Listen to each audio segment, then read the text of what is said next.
Good morning all of you. First day हमारा advance accounting class का। एक बार आप लोग बताएंगे, आप लोग का आवाज क्लियर आ रही है? Yes, good morning all of you. Perfect है sir. Yes, good morning all of you. Okay, so इस एडवांस अकाउंटिंग क्लास में ऐसे काफी बच्चे हुए जो अकाउंटिंग जो ग्रुप वन का जो पेपर वन होता है वो पढ़े। उसके बाद अभी हमारा ग्रुप टू जो शुरू है एडवांस अकाउंटिंग अभी पढ़े, तो उनके पैटर्न पता है कि किस तरीके से मैं पढ़ाता हूँ, क्या अप्रोच रहती, क्या करना है क्या नहीं करना है। लेकिन कुछ स्टूडेंट शायद ऐसे होंगे जो न्यू है यहाँ पे अभी, सो उनके लिए मैं थोड़ा सा आपको बता दूं कि क्या प्रोसेस रहेगी, और हम इस एडवांस अकाउंटिंग के पेपर के बारे में सिलेबस क्या है वो थोड़ी चीजें हम पहले डिस्कस कर ले, तो उसके बाद फिर हम लोग आगे वन बाय वन शुरू करेंगे। Okay, yes, good morning. पहली चीज, जो न्यू स्टूडेंट है उन लोगों को, क्योंकि जो अकाउंटिंग पेपर वन पढ़ के अभी पेपर फिर एडवांस अकाउंटिंग उनको पता है चीज, लेकिन जो न्यू स्टूडेंट स्पेसिफिकली मैं उन लोगों के लिए कह रहा हूँ कि आप लोगों को कुछ भी लिखना नहीं है अभी क्लास में। जब लिखना रहेगा मैं खुद बोलूंगा। आप लोगों को डेली जो हैंड रिटन नोट्स मेरे क्लास के रहते हैं वो डेली क्लास के बाद शेयर कर दिया जाता है। सो आप लोगों को कुछ भी लिखना नहीं है अभी। ओके, जब लिखना रहेगा मैं आपको खुद कहूंगा, जो क्लास के क्वेश्चंस रहेंगे जो मैं सॉल्व करूंगा वही आपको लिखना रहेगा। जब भी कंसेप्ट के बारे में बात करूंगा तो वो आपको नहीं लिखना रहेगा, क्योंकि ये पीडीएफ आपसे शेयर कर दी जाएंगी। कंसेप्ट के बारे में जब मैं बात करूंगा तो आपका पूरा फोकस, मैं जो लेक्चर जो कंसेप्ट एक्सप्लेन करो उस कंसेप्ट पे आपका ध्यान रहना चाहिए। सो आपको कुछ भी नहीं लिखना है, सिर्फ अभी मेरी बातें आपको ध्यान से सुनना है। ओके, सो आप लोगों का पेपर नंबर 5th होता है एडवांस अकाउंटिंग। ओके ओके, सो आपका आज है डे वन। तो इस तरीके से आपको डेली, जैसे आज मैंने यहाँ पे लिखा आपको डे वन, तो ये डे वन के जो नोट्स है, ये डे वन के जो नोट्स है ये आप लोगों को मिल जाएंगे। ठीक है, क्लास के बाद ये शेयर कर दिए जाते थे। आपको लिखना नहीं है, सिर्फ आपको अभी सुनना है मेरी बात। So paper number 5th advanced accounting,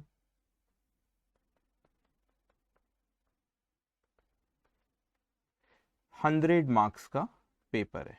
okay, सो आपने वैसे अकाउंटिंग सबने पेपर वन सबने पढ़े ऑब्वियसली। सो यहाँ पर आप लोगों को आइडिया है, लेकिन तो भी हम लोग थोड़ा सा डिस्कस कर लेते कि आपका किस तरीके से एग्जामिनेशन में क्वेश्चंस आते।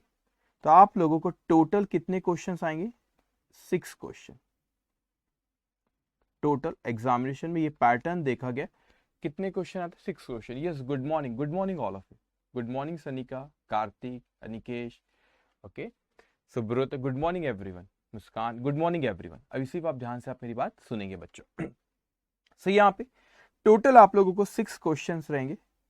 उसमें से क्वेश्चन नंबर 1 जो रहेगा वो क्या रहेगा? कंपलसरी। अभी लिखना नहीं है, कुछ भी नहीं लिखना है, सिर्फ आपको मेरी बात सुनते जाना है। सो क्वेश्चन नंबर 1 जो है वो कंपलसरी रहता है। क्वेश्चन नंबर 1 आपका कंपलसरी रहता है, और ये देखा गया कि क्वेश्चन नंबर 1 जो कंपलसरी रहता है वो अकाउंटिंग स्टैंडर्ड पे क्वेश्चन आते हैं। ग्रुप वन में आपको अकाउंटिंग स्टैंडर्ड थोड़े से कम होते compare to group two. Group two में आपको around 12 to 13 accounting standard group two में आप लोगों को पढ़ना है। ग्रुप वन में कम होते हैं accounting standard. So accounting standard पे क्वेश्चन नंबर 1 आता है।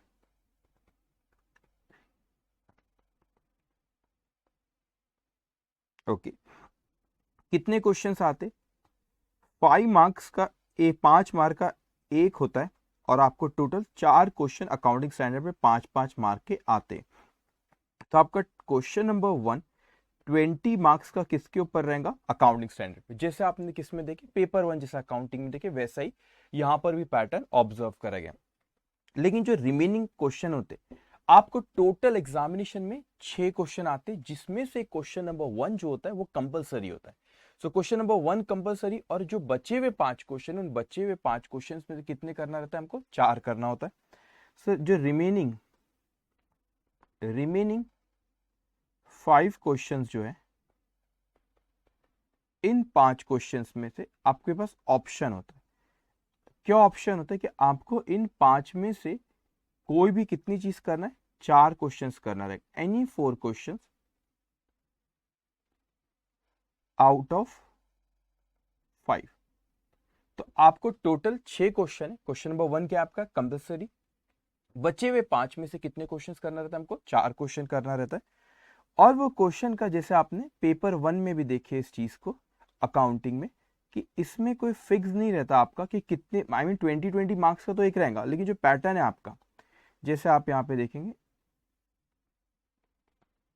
ओके, सो आपका question number 1, question number 2, question number 3, question number 4 और एक क्वेश्चन नंबर 5 से हर क्वेश्चन आपका कितने मार्क्स का, 20 मार्क्स का। लेकिन एक सिंगल क्वेश्चन इसमें नहीं आएगा, इसमें भी आपको, जैसे कि ये आपको एग्जामिनेशन में, ये आपको क्वेश्चन नंबर जो रहेगा आपका, इसको जस्ट, ये रिमेनिंग 5 क्वेश्चंस की बात कर रहा हूं मैं, रिमेनिंग 5, ये क्वेश्चन नंबर 1 तो यहाँ पे, क्वेश्चन नंबर 1 तो आपका यहाँ पे कंपलसरी हो गया, मैं रिमेनिंग 5 क्वेश्चन में बात कर रहा हूँ। टोटल 6 क्वेश्चन हुए आपका, ये क्वेश्चन नंबर 1 एक, और ये रिमेनिंग कितने क्वेश्चन, 5, तो टोटल 6 हुए।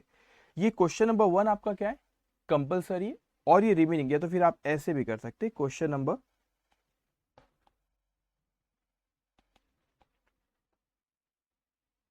ओके, क्वेश्चन नंबर ये आपका 2, 3, 4, 5 और ये 6, मतलब ये 5, 2 से लेके 6 तक, इसमें से अपने को कितने क्वेश्चंस करना है, अपने को इसमें से सिर्फ कोई भी 4 ही क्वेश्चन करना रहेगा।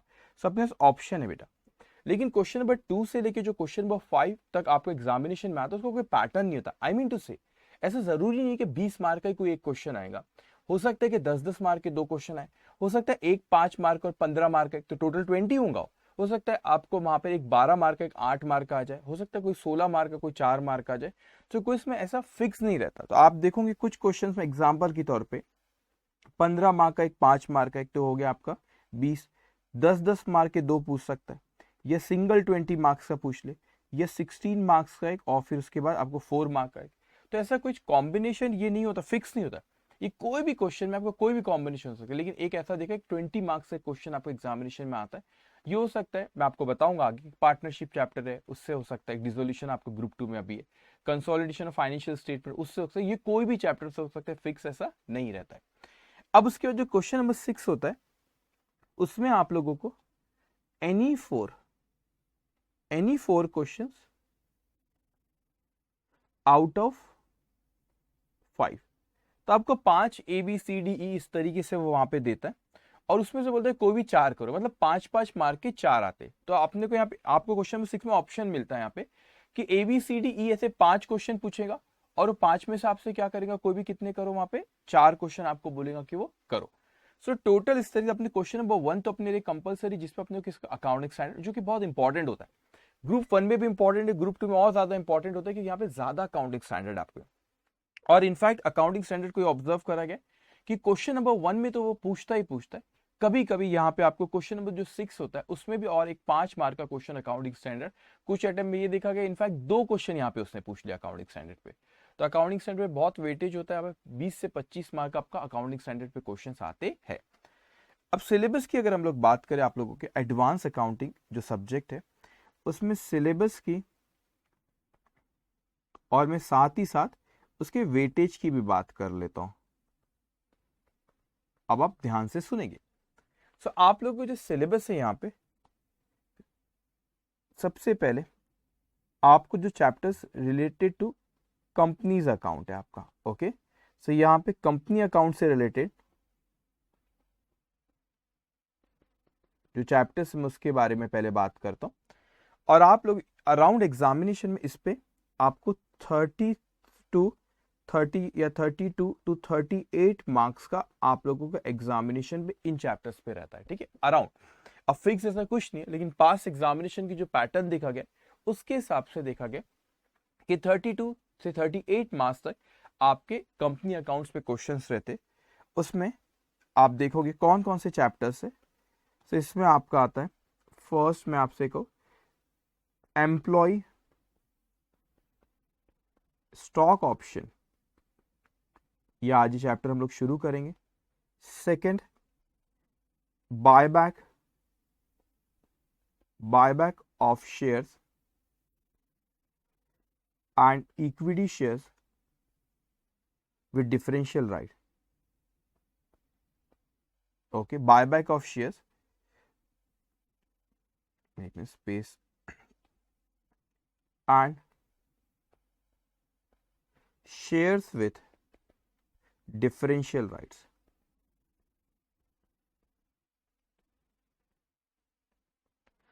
Third, liquidation.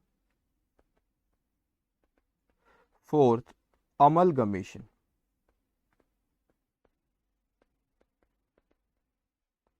Fifth, internal reconstruction.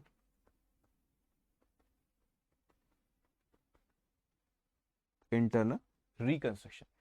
सो कंपनीज अकाउंट की शुरुआत के 2-3 चैप्टर तो छोटे चैप्टर है, लिक्विडेशन भी एवरेज है, लेकिन अमलगमेशन और इंटरनल रिकंस्ट्रक्शन थोड़े से बड़े चैप्टर्स है. उसके बाद आप देखोगे कि आप लोगों को पार्टनरशिप, आपने पार्टनरशिप सीए फाउंडेशन लेवल पे भी पार्टनरशिप चैप्टर पढ़े, और मगर वो पार्टनरशिप वहां पे आपने एडमिशन, रिटायरमेंट, डेथ पढ़े, आपने डिसोल्यूशन ऑफ पार्टनरशिप नहीं पढ़े, जो कि अभी आपको सीए इंटर अभी एडवांस अकाउंटिंग में. और वहां पे दो पार्टनरशिप फर्म मर्ज हो जाती है तो क्या होता है, कन्वर्जन हो जाता है, पार्टनरशिप फर्म कंपनी में कन्वर्ट हो जाती है. तो सारी चीजें आपको यहाँ पे डिटेल में, यहाँ पे ग्रुप 2 में रहेगा पार्टनरशिप. एडमिशन, रिटायरमेंट, डेथ यहाँ पे नहीं है, लेकिन पार्टनरशिप में लिख रहा था सारी चीज कवर होगी, मतलब डिसोल्यूशन, उसके बाद conversion of partnership firm into company, amalgamation of partnership firm, दो पार्टनरशिप फर्म मिलके एक पार्टनरशिप फर्म बना रहे, वो भी आप लोगों को यहाँ पे इसमें कवर रहेगा. और उसके बाद कंसोलिडेटेड फाइनेंशियल स्टेटमेंट. सो ये दो चैप्टर से अराउंड आप लोगों को एग्जामिनेशन में अगर मैं कहूं तो आपको 25 से 30 मार्क्स का इन चैप्टर से आ जाता है. उसके बाद आप लोगों के बैंकिंग से रिलेटेड है, आप एक फाइनेंशियल रिपोर्टिंग कह सकता हूं. फाइनेंशियल रिपोर्टिंग जो है इसमें दो चैप्टर आ जा रहे हैं आपके. कौन से? बैंकिंग कंपनी और नॉन बैंकिंग कंपनी. एक है आपका बैंकिंग कंपनीज और non banking financial company. Non banking financial companies. Okay. उसके बाद सबसे इसमें जो एग्जामिनेशन में इन दो चैप्टर से जो अराउंड आता है आपको ज्यादा नहीं, 12 से 16 मार्क्स का. और सबसे इंपॉर्टेंट आखिरी में अकाउंटिंग स्टैंडर्ड. अकाउंटिंग स्टैंडर्ड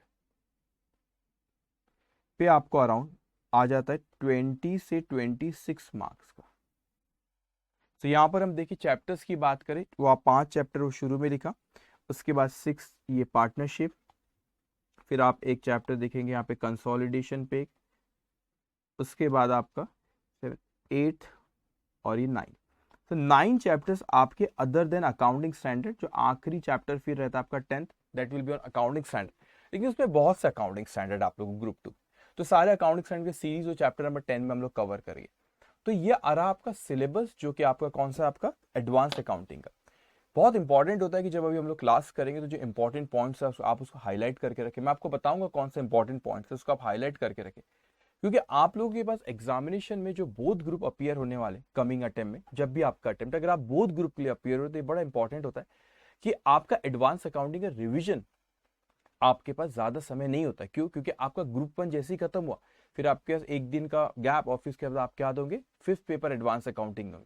तो आपको बहुत ही एक कम समय पे अपने को इसको रिवीजन करना आना चाहिए. तो आपके ज्यादा वक्त नहीं होता, मैक्सिमम अगर मैं कहूँ तो आपके पास यहाँ पे 18 से 20 घंटे आपके पास रहेंगे. 20 घंटे में मान के चलता हूँ ऑन एन एवरेज कि आपको क्या करेगा वो. मैं 20 अभी 20 आवर्स में मैं बहुत कह रहा हूँ आप लोगों को. आई थिंक इसके बाद आपको 17 से 18 घंटे कुछ मिलेंगे आपको. ठीक है, 17 से 18 घंटे आपने कुछ हो, तो उसमें आपको कितना मिलेगा, आपको पूरा का पूरा एडवांस अकाउंटिंग उसमें रिवीजन करना आना चाहिए. सारा का सारा एडवांस अकाउंटिंग आपको रिवीजन करना है. इस तरीके से तैयारी होना चाहिए आप लोगों की, इस तरीके से तैयारी होना चाहिए आप लोगों की कि वो आप लोगों को 20 आवर्स में पूरा का पूरा एडवांस अकाउंटिंग आपका रिवाइज होना चाहिए. ऐसी तैयारी होना चाहिए. अगर आपने मेरे साथ पूरी क्लास करे, मैं रोज क्लास में क्वेश्चंस करूंगा, पुराने स्टूडेंट्स को पता है क्या पैटर्न होता है, क्लास में मैं क्वेश्चंस करूंगा, डेली आपको होमवर्क दिया जाएगा, और डेली जब आपको होमवर्क दे दो, होमवर्क आपको डेली करना है. जो क्लास के क्वेश्चन है मैंने क्लास में करा, वो आप मेरे साथ तो क्लास में कर ही रहे, तो साथ में उसको घर पे दोबारा नहीं करे चलेगा, उसको घर पे आपको सिर्फ रोज क्या करना है कि मैंने आज जैसे तरीका कैसा होगा, जैसे मैंने आज क्लास में कोई चैप्टर शुरू किया, पहली चीज आपको कंसेप्ट के बारे में जब भी बात करूंगा तो वो कंसेप्ट आपको देखना, कंसेप्ट आपको लिखना नहीं है। कंसेप्ट सारा मैं लिखूंगा, स्क्रीन पे आपको दिखेगा, बस आपको मेरी बातों को बहुत ध्यान से सुनना है। और फिर उसके बाद उसकी पीडीएफ आपको लेक्चर के बाद आपसे शेयर कर दी जाती है, तो आपको दोबारा अगर वो कंसेप्ट देखना तो पीडीएफ आपके पास रहती है। जब मैं क्वेश्चन क्लास में सॉल्व करूंगा तो वो क्वेश्चंस आपको साथ में करना रहेगा। तो आपकी जिम्मेदारी ये कि आज क्लास में जो मैंने क्वेश्चंस कराए, साथ में आप खुद भी उन क्वेश्चंस को एक बार घर साथ में तो क्लास में कर ही रहो, साथ में क्या करोगे आप घर पे एक बार शाम को उन क्वेश्चंस को देखिए, इंपॉर्टेंट पॉइंट है, और जो आपको होमवर्क दिया मैंने, होमवर्क दिया वो आपको सॉल्व करना रहेगा। अब कितनी नोटबुक मेंटेन करना है ऑल मैं आपको एक्सप्लेन करता हूं अभी, लेकिन आपको होमवर्क डेली करना है। ये एकदम जरूरी है कि डेली जो मैंने होमवर्क दिया आपको उसी दिन वो होमवर्क करना है। जैसे कि अकाउंटिंग अभी खत्म हुई हमारी 2 दिन पहले, तो अकाउंटिंग की क्लास में क्या चीज हुई कि लास्ट डे जैसे हमारा खत्म हुआ, तो बच्चों का ये था कि सर हमारे होमवर्क भी सारे खत्म हो गए। तो मेरे साथ साथ में आपके होमवर्क साथ में पूरे पेंडिंग नहीं रखना। अगर आप सोचोगे नहीं सेल्फ स्टडी के लिए जो टाइम मिलता है जब प्रैक्टिस करेंगे, नहीं होता जब, नहीं होता जब। और जब मैं क्लास में रोज पढ़ाऊंगा, जो नंबर आपको बोला कि ये नंबर आज होमवर्क है, तो आपको करना रहेगा। और उसमें जो भी डाउट रहेगा तो आप लोगों को एक ग्रुप है आप लोगों का, या कोई गूगल लाइव बैच वालों का तो ग्रुप है, और जो गूगल ड्राइव वाले बच्चे उनको भी डाउट के लिए एक नंबर शेयर करा है, एक डाउट के लिए, जिसमें डाउट वो अपने मुझे भेज सकते, तो मैं उसमें आंसर आपको देते जाऊंगा।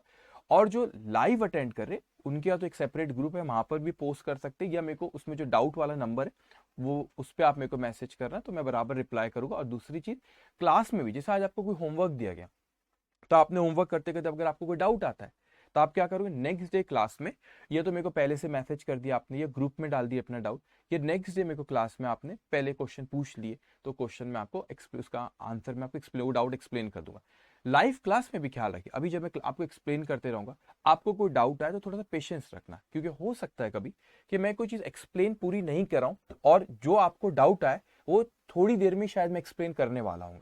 तो क्लास में जब कोई चीज एक्सप्लेन करता हो तो पहले पूरी बात को सुनना, पहले जब तक मेरा पूरा एक्सप्लेनेशन खत्म नहीं होता जब तक कुछ नहीं कहना, जब तक पूरे एक्सप्लेनेशन को मेरे बहुत अच्छे से सुनना। उसके बाद भी अगर आपको डाउट आते तो आपको चैट का ऑप्शन दिया गया, वहां पे आप उसको पोस्ट करिए, मैं आपको डाउट पढ़ के फिर मैं यहाँ पे डाउट सॉल्व करूंगा। ओके, अब हम लोग आते हैं यहाँ पे कि स्टडी मटेरियल के बारे में। मैं कहता हूँ आपके पास जो ये बुक है, कई बच्चों को बुक मिल गई होगी, अगर कोई बच्चों को बुक नहीं मिली तो चैप्टर नंबर 1, क्योंकि उन्होंने 1-2 दिन में अगर एडमिशन पूछी, शायद अगर बुक नहीं मिली तो चैप्टर नंबर 1 का पीडीएफ मैंने आप लोगों को एक जो गूगल ड्राइव का जो लिंक दिया हुआ है, वहां अगर आप जाके देखेंगे तो वहां पे बुक्स करके एक फोल्डर बना है, उसमें चैप्टर नंबर 1 मैंने क्या किया बच्चों, चैप्टर नंबर 1 की पीडीएफ शेयर कर दिया, तो रेफरेंस के लिए आप उसमें से देख सकते।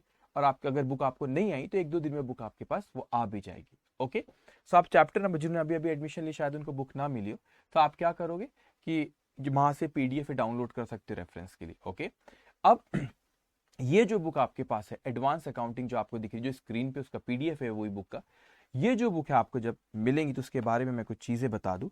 ये जो स्टडी मटेरियल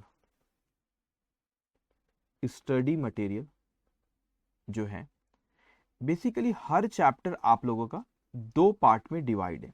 हर चैप्टर कितने पार्ट में डिवाइड है, 2 पार्ट में। एक वहां पर थ्योरी दी हुई, लेकिन वो थ्योरी को वहां पे सारी चीजें थ्योरी आपके रेफरेंस के दी हुई, क्योंकि सारे के सारे कंसेप्ट मैं क्लास में बोलूंगा, एक्सप्लेन करूंगा, तो थ्योरी आपके रेफरेंस के लिए दी कि आप वहां से भी पढ़ सकते हो। ओके, सेकंड चीज, आपको जो क्वेश्चंस दिए गए वो 2 कैटेगरी में आपके बुक में डिवाइड है, 2 कैटेगरी में बुक में डिवाइड है। पहला आप लोगों के क्लास क्वेश्चन है जो कि क्लास में सॉल्व कराए जाते हैं, तो सबसे पहले चैप्टर का कंसेप्ट एक्सप्लेन करा जाता है, वो डिस्कस करा जाता है, और उसके बाद बच्चों क्लास के क्वेश्चन सॉल्व करते हैं, वो वहां पे क्वेश्चंस आपको नोट्स में दिए हुए आपकी बुक में। उसके बाद बेटा आपको हर चैप्टर में आखिरी में क्या दिया हुआ रहता है, प्रैक्टिस क्वेश्चंस। क्या दिए रहते, प्रैक्टिस क्वेश्चन। जैसे कि आपको बुक में अगर कहूं, ये आपको दिख रहा है क्लास के क्वेश्चन है, ये क्लास क्वेश्चन जैसे आपके स्क्रीन पे दिख रहा है, आपको क्लास क्वेश्चन है आपके, तो क्लास क्वेश्चन से आपके इसकी सीरीज होती है C1 C2 C3 class question. उसके बाद आपको जो होमवर्क दिया जाता है उसकी सीरीज होती है आपकी, जैसे कि यहाँ पे P1 P2 P3 इस तरीके से सीरीज होती है, तो ये प्रैक्टिस क्वेश्चंस होते हैं। तो क्लास क्वेश्चंस मैं क्लास में कराऊंगा और प्रैक्टिस क्वेश्चन आपको बोलूंगा। एग्जांपल मैंने कहा कि देखो आज क्वेश्चन नंबर 1 आपका होमवर्क है, तो ये प्रैक्टिस क्वेश्चन आपको दिए थे। अब ये जो प्रैक्टिस क्वेश्चन रहते इंटेंशनली, यहाँ पर अगर आप देखोगे यहाँ पे प्रैक्टिस क्वेश्चन दिया, इसके नीचे सोल्यूशन दिया हुआ है, इसके नीचे सोल्यूशन नहीं दिया है। तो पिछली बैच तक मतलब क्या होता था कि मैं सोल्यूशन यहीं पे दे देता था, फिर मेरे को रियलाइज हुआ कि बच्चे पता है क्या करते हैं, ये इंटेंशनली यहाँ से सोल्यूशन नहीं दिया गया। अब बोले सोल्यूशन कहाँ मिलेगा, मैं आपको बताता हूँ, लेकिन इंटेंशनली ये क्वेश्चन के नीचे यहाँ सोल्यूशन नहीं लिखा। बच्चे की आदत क्या रहती है कि क्वेश्चन लिखा रहता है, अगर वहीं पे उसका सोल्यूशन दे दे या बुक के पीछे भी मैं दे दूं, तो बच्चों की आदत क्या रहती है, पेज टर्न करेंगे और यहाँ से क्वेश्चन रीड करेंगे, उसको ऑडिट करोगे आप, वहां पे चेक करोगे जो आंसर दिया सही दिया है कि नहीं, है ना। और उसके बाद यहाँ पर अगर नीचे सोल्यूशन दिया तो आप सॉल्व नहीं करते, फिर क्या करते हैं बच्चे, क्वेश्चन पढ़ते हैं यहाँ पे और नीचे देखते हैं अच्छा ये ऐसा ऐसा ऐसा ऐसा करे सर ने, ठीक है हो गया तो आता है अपने को, और उसको बस उसका इतना रख के छोड़ देते। इसीलिए इंटेंशनली इसके नीचे यहाँ पे इसका सोल्यूशन नहीं दिया गया। आपको इसका सोल्यूशन कहाँ मिलेगा कि आप लोगों को जो डेली आपको जैसे आपने यहाँ पे देख रहे हो क्लास डे 1 दिख रहा है आपको, आज डे 1 है हमारा एडवांस अकाउंटिंग क्लास का। तो ये पीडीएफ सेम पीडीएफ आपको क्लास के बाद वो जो फोल्डर आपको जो गूगल ड्राइव का लिंक है वहां पे एक फोल्डर है आपको क्लास नोट्स, तो क्लास नोट्स में आप लोगों को डे 1 के नोट्स वहां क्लास नोट्स में मिल जाएंगे। तो आपको जो लिखना रहेगा मैं खुद बताऊंगा, अभी जो स्क्रीन पे मैंने लिखा जो आपको दिख रहा है वो आपको लिखना नहीं है बच्चों। तो मैंने आपको डे 1 शेयर किया, तो आपको वहां पे मिल, वहां पर एक और आपका ऑप्शन है बुक, बुक एंड आंसर्स करके एक फोल्डर रहता है, वहां पे जाओगे तो आपको वहां पे दिखेगा चैप्टर नंबर 1, उसके वहां पे प्रैक्टिस क्वेश्चन के आंसर्स वहां पे दिए हुए। तो आपने क्या करना है कि जैसे मैंने आपको होमवर्क दिया, एग्जाम्पल के तौर पे क्वेश्चन नंबर 1 ही होमवर्क दिया, तो आपके क्वेश्चन नंबर 1 को आपको मैं भी बताता आपको 2 नोटबुक मेंटेन करना है, आप जहां पे पहले आप खुद सॉल्व करना, पहले आपने खुद सॉल्व करे, जब तक प्लीज वो सोल्यूशन को मत देखना, पहले आपने खुद ने सॉल्व करना, और उसके बाद आप क्या करोगे, खुद सॉल्व करेंगे, उसके बाद क्या करोगे आप, फिर आप वहां पे जाके देखोगे कि आपने पीडीएफ डाउनलोड कर लेना, वहां सोल्यूशन आपने देखे, अच्छा ये सोल्यूशन, और जब आपको पता चलता है कि हमने ये गलती करे सर, और गलती क्योंकि आपने नोटबुक में लिखा अपनी, और आपने इसका सोल्यूशन बाद में देखना, कभी भी पहले मत देखना, कभी भी पहले मत देखना। बल्कि मैं क्वेश्चन रीड करके क्लास में एक्सप्लेन भी कर देता तो कुछ अलग पॉइंट्स रहते, तो ये एकदम एग्जैक्ट वैसा रहा तो फिर आपको बोलता कि आप खुद डायरेक्ट ट्राई करोगे। तो आप कभी भी पहले वहां पे सोल्यूशन कभी नहीं देखना आपने, पहले आपने खुद से पूरा का पूरा क्वेश्चन सॉल्व करा, उसके बाद ही सोल्यूशन देखना। आप ओवर कॉन्फिडेंस में मत जाना कि नहीं सर हम क्या करेंगे कि पहले, कई बच्चे तो पहले देख लेते हैं वहां पे, वो बहुत गलत तरीका है, और आपको लगता है तो बहुत इजी करने की जरूरत भी नहीं वैसा नहीं करना आपको, आपको सॉल्व करना ही हर क्वेश्चन को, प्रैक्टिस क्वेश्चन को, और उसके बाद वहां पे जो आंसर्स दी फिर आपको चेक करना है वहां पे आंसर्स कि आपका सही है कल, और जो भी गलत किया आपने तो बिना डरे बिना झिझक करे, ऐसा नहीं सोचना कि मेरा नोटबुक खराब हो रही, आपने अपनी नोटबुक में रेडिंग से मार्क करना कि मैंने यहाँ गलती किया हूं, करना वहां पे आपने नोटबुक में अपने मार्क करना रेडिंग से कि वो गलत, जो कोई अमाउंट गलत लिखी तो उसको सर्कल करना, और वहां पे एरो देके लिखना क्या गलती करे, इंग्लिश में लिखो, हिंदी में लिखो, जो आपको लैंग्वेज में कंफर्टेबल हो वो लैंग्वेज में लिखो, लेकिन आप लिखो वहां पे आपसे क्या गलती हुई थी। तो जब आप लोग रिवाइज करोगे आपको पूरा क्वेश्चन देखने की जरूरत भी नहीं पड़ेगी, आप सिर्फ वहां पे देखोगे रेडिंग से कि ये मैंने गलती किया था, और वो गलती का आपने एक्सप्लेन भी करे कि ये मैंने गलती किया था, इस तरीके ट्रीटमेंट था, और मैंने, तो आपको ये गलती का एहसास होगा कि हाँ मैंने गलती की, तो गलती अब दोबारा नहीं करूंगी।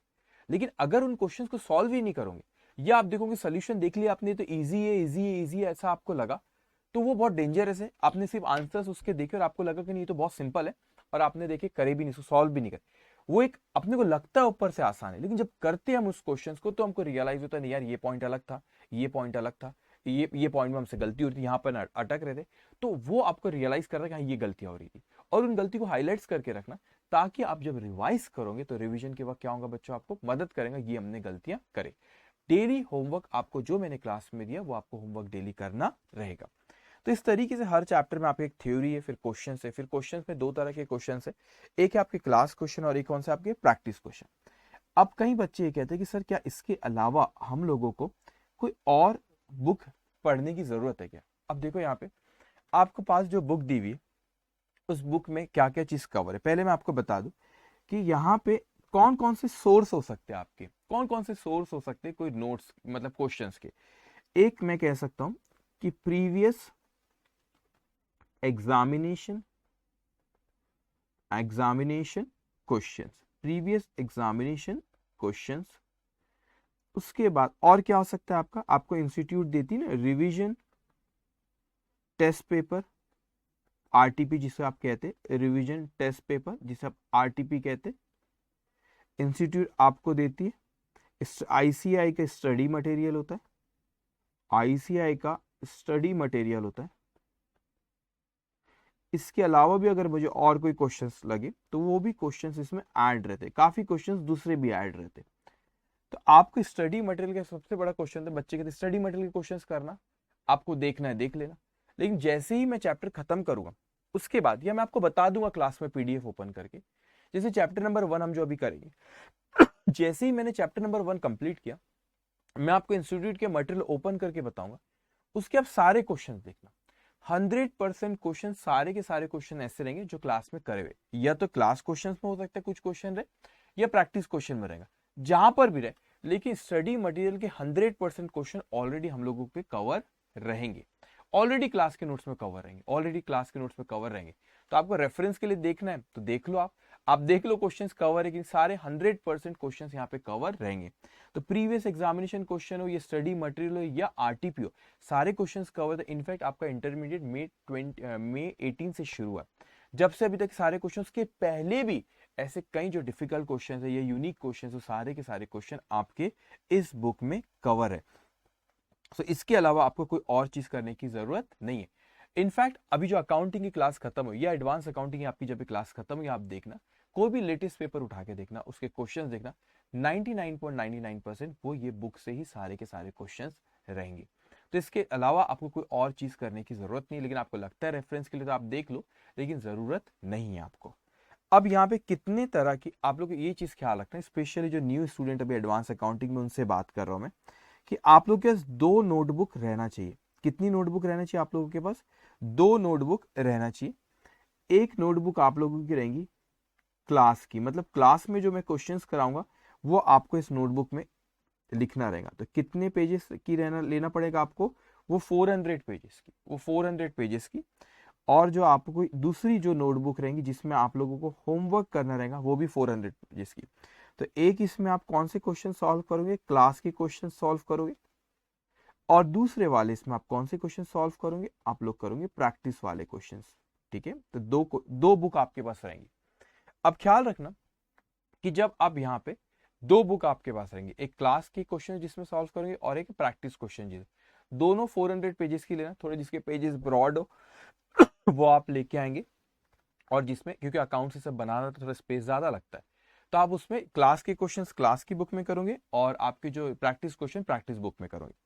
अब एक चीज ख्याल रखना, जब भी आप यहाँ पे बेसिक चीज है, ठीक है, तो जब भी आप यहाँ पे क्लास में हम लोग यहाँ पे सॉल्व करेंगे तो एक चीज ख्याल रखेंगे, जैसे मैंने कहा कि मैंने आपको क्वेश्चन नंबर 1 कराया, तो मैं भी लिखता हूँ अभी क्लास में जब सॉल्व करो, जैसे क्वेश्चन नंबर 1 कराया तो क्वेश्चन नंबर 1 मैंने यहाँ पे लिखा, और यहाँ पे मैं कहता हूँ कि चैप्टर नंबर 1 का ये क्वेश्चन नंबर 1 जैसे ये है, स्क्रीन पे आपको दिख रहा है क्वेश्चन नंबर 1, पेज नंबर कौन सा दिख रहा है? 3। तो आप क्या करोगे यहाँ पे, आप लिखोगे question number 1 example, page number आपका कौन सा रहेगा? 3। तो आपने ऐसे लिख क्वेश्चन नंबर 1 पेज नंबर 3। अब इस तरीके से लिखें, लेकिन आपको सिर्फ ऐसा ही नहीं लिखना है, आपके पास एग्जामिनेशन जब आप रिवाइज करोगे, वो 3 महीने का जो वक्त होता है आपका सेल्फ स्टडी वाला, वो 3 महीने के वक्त आप लोगों को क्या करना है बच्चों, कि आपके समय नहीं है इतना, तो आपने रेफरेंस फट से मिलना चाहिए। आपने देखिए क्वेश्चन नंबर 1 क्लास बुक के पेज नंबर कौन सा? 3 पे। उसी तरह आपके पास ये जो क्लास वाली बुक है, आपने क्वेश्चन नंबर 1 लिखा है, तो आपकी नोटबुक में भी आपको पेज नंबर देना रहेगा। तो आप एक दिन बैठ के 15-20 मिनट शायद लगेंगे आपको, पेज नंबर 1 से पूरे आखिरी 1 2 3 4 5 6 ऐसे पूरे आपने नंबर दे देना आपने, ठीक है। तो वो बुक में आपने पूरे नंबर दे दी, तो आपने यहाँ पे कहे कि ये जैसे यहाँ पर लिखे कि ये आपकी नोटबुक है, इस नोटबुक में आपने नंबर दे देना 1 2 3 4 5 जितने भी नंबर पेजेस उसमें। अब आपने यहाँ पे लिखे कि क्वेश्चन नंबर 1 जो आपने इस नोटबुक में जब आप क्वेश्चन नंबर 1 सॉल्व कर रहे हो, तो उस नोटबुक में क्वेश्चन नंबर 1 जो आप सॉल्व तो आपकी बुक जो आपको बुक प्रोवाइड करी बीबी वर्चुअल से, वो बुक जो मेरी है वो कौन से पेज नंबर पे क्वेश्चन, तो जैसे एग्जांपल के तौर पे मैंने कहा कि पेज नंबर 3 पे, उसी तरह आप यहाँ पे लिख लोगे क्वेश्चन नंबर 1 जो यहाँ पर है, क्वेश्चन नंबर 1 जो आप यहाँ पे आपकी नोटबुक का कौन सा पेज नंबर है। इसीलिए मैं आपसे कह रहा हूँ कि नोटबुक पे आपको नंबर लिखना पड़ेगा, ये नोटबुक पे आपको क्या लिखना पड़ेगा? नंबर्स लिखना पड़ेगा। आपके नोटबुक का कौन सा नंबर है आपको यहाँ पे लिखना पड़ेगा। तो फॉर एग्जाम्पल मैं कहता हूँ नोटबुक में सपोज पेज नंबर 5 है, तो मैंने पेज नंबर 5 लिख लिया। तो आपको हर क्वेश्चन में क्लास बुक के में ये जो आपकी बुक है आपके पास बीबी वर्चुअल से जो आपको प्रोवाइड करिए, ये जो बुक है इसमें आपको लिखना रहेगा कि कौन सा नोटबुक का नंबर है। और नोटबुक में लिखना रहेगा आपको कौन सा क्लास बुक में कौन से पेज पे नंबर है। तो आपने यहाँ पे क्लास बुक में लिखे कि नोटबुक के कौन से पेज नंबर पे इसका सोल्यूशन है, और नोटबुक पे आपने लिखे कि क्लास बुक के कौन से पेज नंबर पे इसका क्वेश्चन है। उसी तरह आप अपने प्रैक्टिस क्वेश्चन में भी, जैसे आप प्रैक्टिस क्वेश्चन नंबर 1 करें तो पेज नंबर कौन सा है, फॉर एग्जांपल कुछ भी मैं लिख लेता हूँ 12 है, तो क्लास बुक के पेज नंबर 12 पे प्रैक्टिस का क्वेश्चन नंबर 1 वहां पे है। उसी तरह आप अपने प्रैक्टिस बुक में भी आपने देखना कि वहां पे आपका इस पर आपने यहाँ पर भी जैसे आपने प्रैक्टिस क्वेश्चन सॉल्व करे तो प्रैक्टिस बुक के कौन से पेज नंबर पे। तो एग्जामिनेशन के वक्त आप लोग इतना वक्त नहीं, ये बहुत इंपॉर्टेंट है। सी इंटरमीडिएट क्लास भी मैंने इमीडिएटली ग्रुप 1 हमारा एडवांस अकाउंटिंग क्लास भी इमीडिएटली ग्रुप 1 के बाद शुरू किया, क्योंकि मैं नहीं चाह रहा था कि हम लोग का ग्रुप 2 का सिलेबस मतलब एडवांस अकाउंटिंग बहुत डिले हो। इसलिए इमीडिएटली जैसे ही ग्रुप 1 हम लोग का खत्म हुआ, मैंने बिना टाइम वेस्ट करे ग्रुप 2 इसलिए शुरू करा कि आप लोग का सिलेबस टाइम पे खत्म होना चाहिए। आपको अराउंड 3 महीने आप लोगों को क्या मिले, सेल्फ स्टडी के लिए मिलना चाहिए। ओके, तो वहां पर आप सेल्फ स्टडी करने को भी वक्त होना आप लोगों के लिए। अब यहाँ पे इस तरीके से आप 2 नोटबुक मेंटेन करोगे, और कहने वाली बात नहीं, मगर आप ये चीज ख्याल रखें, जो कैलकुलेट अब आप इंटर के एडवांस अकाउंटिंग स्टूडेंट है, ग्रुप 2 में आ गए, तो आप लोग इस चीज को ख्याल रखना है जैसे आपने फाउंडेशन में करे, ग्रुप 1 में देखे, अभी भी ख्याल रखना आप लोगों को कि कैलकुलेटर को एक ही यूज करना आपने आखिरी तक के। जो कैलकुलेटर आप फर्स्ट अभी कर रहे हो एग्जामिनेशन तक, क्यों? क्योंकि फिर अपना उसमें हाथ बैठ जाता है अपना, तो फिर आसानी जाती है एग्जामिनेशन में। ओके, अब दूसरी चीज आपको बहुत बेसिक चीज है, छोटी चीजों का आपने ख्याल रखना बच्चों कि आपने कलर पेन आज लेके आ जाना। कलर पेन आप लेकर आएंगे, और ये जो कलर पेन लेके आएंगे इसमें एक चीज ख्याल रखेंगे आप कि कितने कलर्स वाले आपको दो, एक ख्याल रखना है, एक या तो आप जो भी कलर से लिखते हो, ब्लैक से लिखते हो या ब्लू से लिखते हो, जिससे भी लिखते हो वो नॉर्मल जब भी मैं लिखता हूँ, जैसे ब्लू से लिख रहा हूँ, तो आप जो भी आप लिखे, ब्लैक ले या ब्लू ले, नॉर्मली जब भी मैं लिख रहा हूँ ब्लू से, तो आपको भी वैसे ही लिखना रहेगा। ओके, लेकिन बच्चों आपने एक रेड कलर की भी आज एक पेन लेके आना, उसमें मुझे कोई न्यू एडजस्टमेंट दिखे या मुझे कोई कमेंट लिखाना है या कोई इंपॉर्टेंट पॉइंट हो, कमेंट कोई इंपॉर्टेंट पॉइंट हो, तो वो मैं रेडिंग में लिखता हूँ। जिन्होंने ग्रुप 1 अकाउंटिंग अभी पढ़े उनको पता है, वो रेडिंग में लिखता हूँ। तो आपको भी रेडिंग में लिखना पड़ेगा। मैं ऐसा क्यों कह रहा हूँ कि जब आप ये क्वेश्चंस को रिवाइज करोगे, जब ये चैप्टर को रिवाइज करोगे, तो आपको जैसे ही रेडिंग दिखी तो आपको समझ जाना पड़ेगा कि ये न्यू एडजस्टमेंट है। ये न्यू क्या है? एडजस्टमेंट है। ये सर ने इस पर कोई कमेंट लिखा है या कोई यहाँ पर कोई इंपॉर्टेंट पॉइंट है और सर ने इसको यहाँ पर लिखा है। तो आपको पेज जब टर्न करोगे जब आपको पता चल जाएंगे। उसी तरह जब आप लोग एक और जो नोटबुक मेंटेन करें जिसमें प्रैक्टिस क्वेश्चन आप लोग सॉल्व करें, तो वो प्रैक्टिस क्वेश्चन में आप लोगों को क्या चीज ख्याल रखना है कि आप लोग वहां पर भी आपने पहले क्वेश्चन सॉल्व करना और फिर ही जाके उसका सोल्यूशन चेक करना। और जब आप क्वेश्चन सॉल्व करोगे यहाँ पे, उसके बाद ही उसका सोल्यूशन चेक करना। जब आप वो क्वेश्चन सॉल्व करोगे, जब आप सोल्यूशन चेक करें आपने इसका, तो उसमें जो गलती आपकी रहेंगी उन गलती को आपको क्या करना है, रेडिंग से मार्क करके रखना, ताकि आपको पता रहे कि हमसे उसमें क्या हुई, कोई गलती हुई है, कोई क्या हुई उसमें गलती हुई है। इस चीज का आप ख्याल रखेंगे। ओके, तो आपको रिवीजन के वक्त पता रहता है कि हाँ ये गलती की थी, अब इस अपने से गलती होना नहीं चाहिए। अब हम लोग शुरू करते हैं हमारा बिना टाइम वेस्ट करे चैप्टर नंबर 1। तो जैसे कि मैंने आपसे कहा, ये आपके नोटबुक जो आपको मटेरियल प्रोवाइड करे, जस्ट 1 मिनट। सो आपको यहाँ पे ये आपके अकाउंटिंग स्टैंडर्ड काफी आप लोगों को जैसे आपको स्क्रीन पे दिख रहा है यहाँ पे, या चैप्टर नंबर 10 है आपका, इसमें देखो इसमें कितने दिख रहे हैं आपको, 13 अकाउंटिंग स्टैंडर्ड हम लोग को वहाँ पे पढ़ना रहेगा। ओके, और इस शुरुआत में हमारे 9 चैप्टर्स। तो सबसे पहले हम लोग शुरू करें accounting for employ stock option plan. तो क्या हम लोगों को अभी कुछ भी लिखना है? नहीं, आप लोगों को अभी कुछ भी लिखना नहीं रहेगा। आपको सिर्फ मेरी बात को क्या करना है, बहुत ध्यान से अभी सुनना रहेगा। सो आप यहाँ पे अभी आपको लिखना कुछ भी नहीं है, इसकी पीडीएफ आपको मिल जाएंगी बच्चों, लिखना कुछ भी नहीं। सो हम लोग चैप्टर नंबर 1 शुरू करते, जो कि है accounting for employ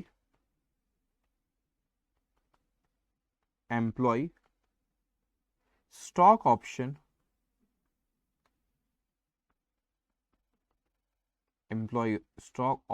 plan. So हमारा chapter number 1 accounting for employ stock option plan. अभी आप इसको लिखोगे नहीं, इसॉप, ठीक है? अभी आप इसको कुछ भी नहीं लिखना है आपको, सिर्फ अभी मेरी बात को क्या करना है बच्चों, आपको सुनना है। अब हर चैप्टर में सबसे इंपॉर्टेंट क्या चीज होती है, उस चैप्टर का कंसेप्ट। तो आपको अभी किस पे ध्यान रखना है, उसके सिर्फ कंसेप्ट पे, कुछ नहीं लिखना है। सिर्फ जो मैं बातें कहूंगा उन बातों को आपको ध्यान से सुनना रहेगा।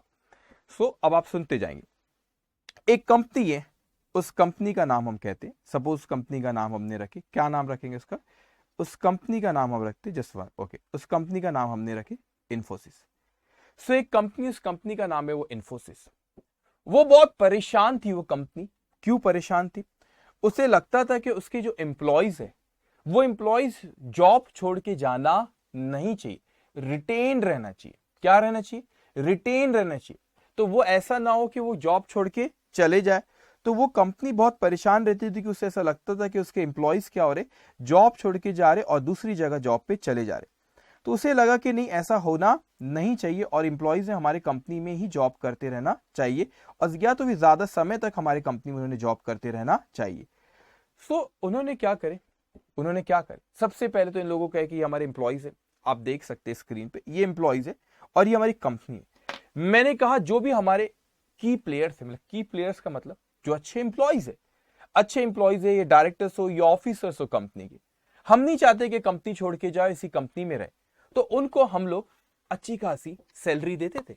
और मैं नहीं चाहता था ये फिर चाहे हमारे कंपनी के एम्प्लॉयज का हो, इस कंपनी के एम्प्लॉयज का हो, फिर चाहे मैं डायरेक्टर्स का हो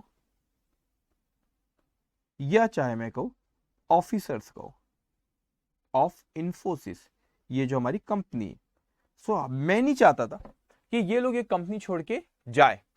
अब हम चाहते हैं कि कंपनी में रिटेन रहे। ये एम्प्लॉयज अगर जल्दी जल्दी नौकरी छोड़ के चले जाए तो बड़ा नुकसान है। क्यों?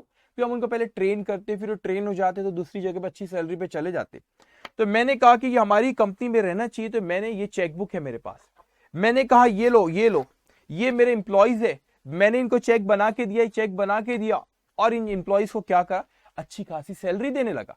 सो मैंने कहा अच्छी खासी क्या है, ये एम्प्लॉयज, एक बच्चे कहते चेहरे छुपे हुए, अरे थोड़े दुख में ना अभी, इनको सैलरी अच्छी चाहिए, ठीक है, इसलिए चेहरे छुपे हुए उनके, ठीक है। अब सुने, वो थोड़े से नाराज है, वो बोले नहीं सर, हमको सैलरी अच्छी चाहिए, ओके। ये कहते हैं हमको कि सैलरी हमको अच्छी चाहिए।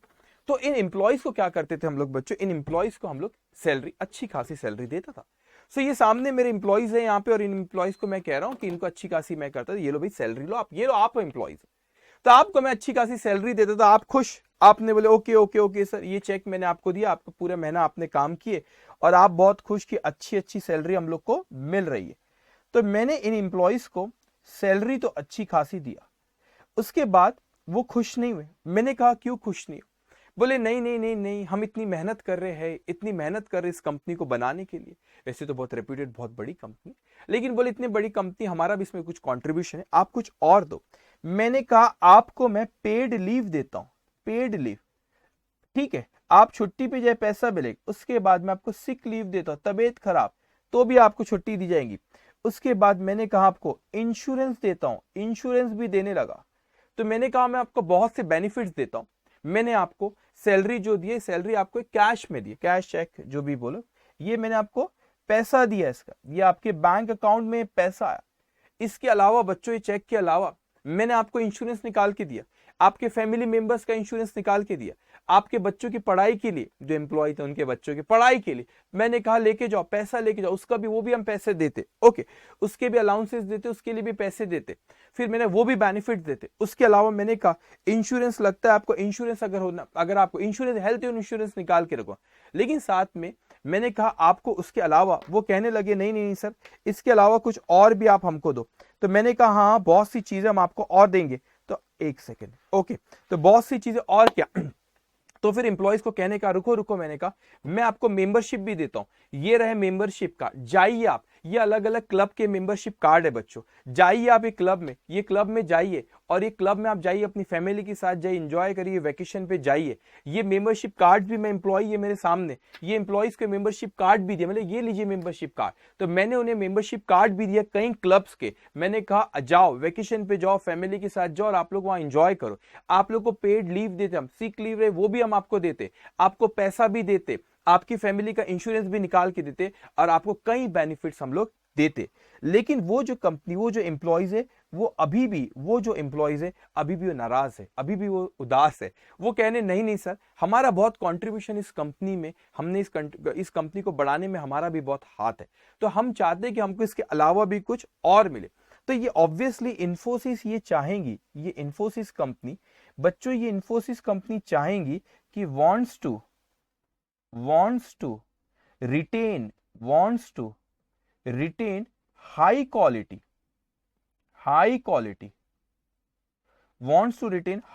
एम्प्लॉइज। जो हाई क्वालिटी एम्प्लॉइज है, हम नहीं चाहेंगे कि वो हमारी कंपनी से चले जाए, अब वो बात में कहते हैं कि नहीं सर, अगर हमारे पास इन चीजों से हम खुश नहीं है, बात में कहते हैं वो कि ज्यादा नहीं, यहाँ पे ज्यादा समय नहीं, करीब में वो कहते, इन्फोसिस के एम्प्लॉइज कहते कि यहाँ पर हमारे पास एक दूसरे ऑप्शंस भी ज्वाइन करने के। वो कहते कि नहीं मैं विप्रो कंपनी ज्वाइन कर लूंगा। कुछ एम्प्लॉइज कहते भाई उनके पास तो ऑप्शन है, हमको ये डर लगा कि हमारी कंपनी में अच्छे एम्प्लॉइज है, वो छोड़ के दूसरी कंपनी ना चले जाए, हमें डर लगता है कि यहाँ पे ये एम्प्लॉइज हमारे ये छोड़ के टीसीएस ना चले जाए, तो दूसरी आईटी कंपनी से मैं एग्जांपल दे रहा हूं। तो ये हमको ये डर लगा रहा था कि एम्प्लॉइज हो सकता है कि हमारे पास से जॉब छोड़ के ये दूसरी कंपनीज ना चले जाए, और मैं इन्फोसिस हूं, तो सपोज मैं ये इन्फोसिस एग्जांपल, तो मैं ये नहीं चाहता कि एम्प्लॉइज ये जॉब छोड़ के दूसरी कंपनीज में चले जाए। सो हमने क्या सर कि एक काम करा जाए कि ये, वैसे आपको पता रहना चाहिए जो ईसॉप होता है उसके बारे में कहता हूं, लेकिन ईसॉप इंडिया में दूसरी कंपनीज वैसे विप्रो ने लाई थी 1985 के आसपास, लेकिन बहुत ह्यूज लेवल पे सबसे पहले इन्फोसिस ने ली थी 1990s में, लोगों ने की थी। अभी क्या ईसॉप है मैं आपको बताता हूँ। सो यहाँ पे इन्फोसिस ने बोले हम क्या करें कि एम्प्लॉइज को हम लोग रिटेन करके रखें अपने पास, ये एम्प्लॉइज हमारे पास से जॉब छोड़ के ना जाए। तो हमने क्या करे, एक ऑफर दी, मैं ऑफर यहाँ पे लिख लू पहले, offer given to the employees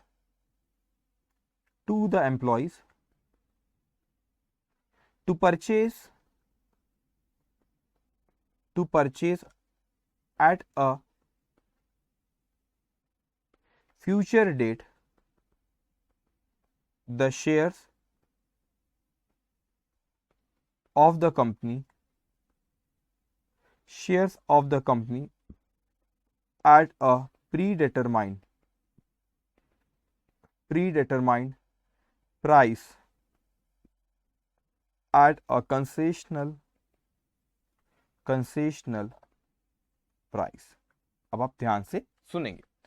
सो हमने बोले कि क्यों ना इन लोगों को एक ऐसा ऑफर दिया जाए, इस कंपनी पे उन लोगों की भी होल्डिंग हो, थोड़ी ही सही, लेकिन इन लोगों की भी क्या हो, होल्डिंग हो। तो हमने कहा कि सर एक काम करते, हम आपको शेयर्स ऑफर करते। हम आपको क्या करते, इस कंपनी ने कही कि जो एम्प्लॉइज है उन्हें कहा कि हम आपको शेयर्स क्या करते बच्चों, शेयर्स ऑफर करते फ्यूचर डेट पे, प्री डिटरमाइंड प्राइस और कंसेशनल प्राइस पे।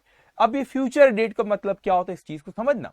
मैं चाहूंगा कि कंपनी नौकरी छोड़ के कहीं और, ये एम्प्लॉइज नौकरी छोड़ के कहीं और ना जाए, तो मैंने उनको कहा कि कुछ समय तक आप मेरे पास रहो, टिके रहो भाई, मेरी कंपनी में टिके रहो, 2 साल 5 साल जितने भी अपने को क्वेश्चन में दे।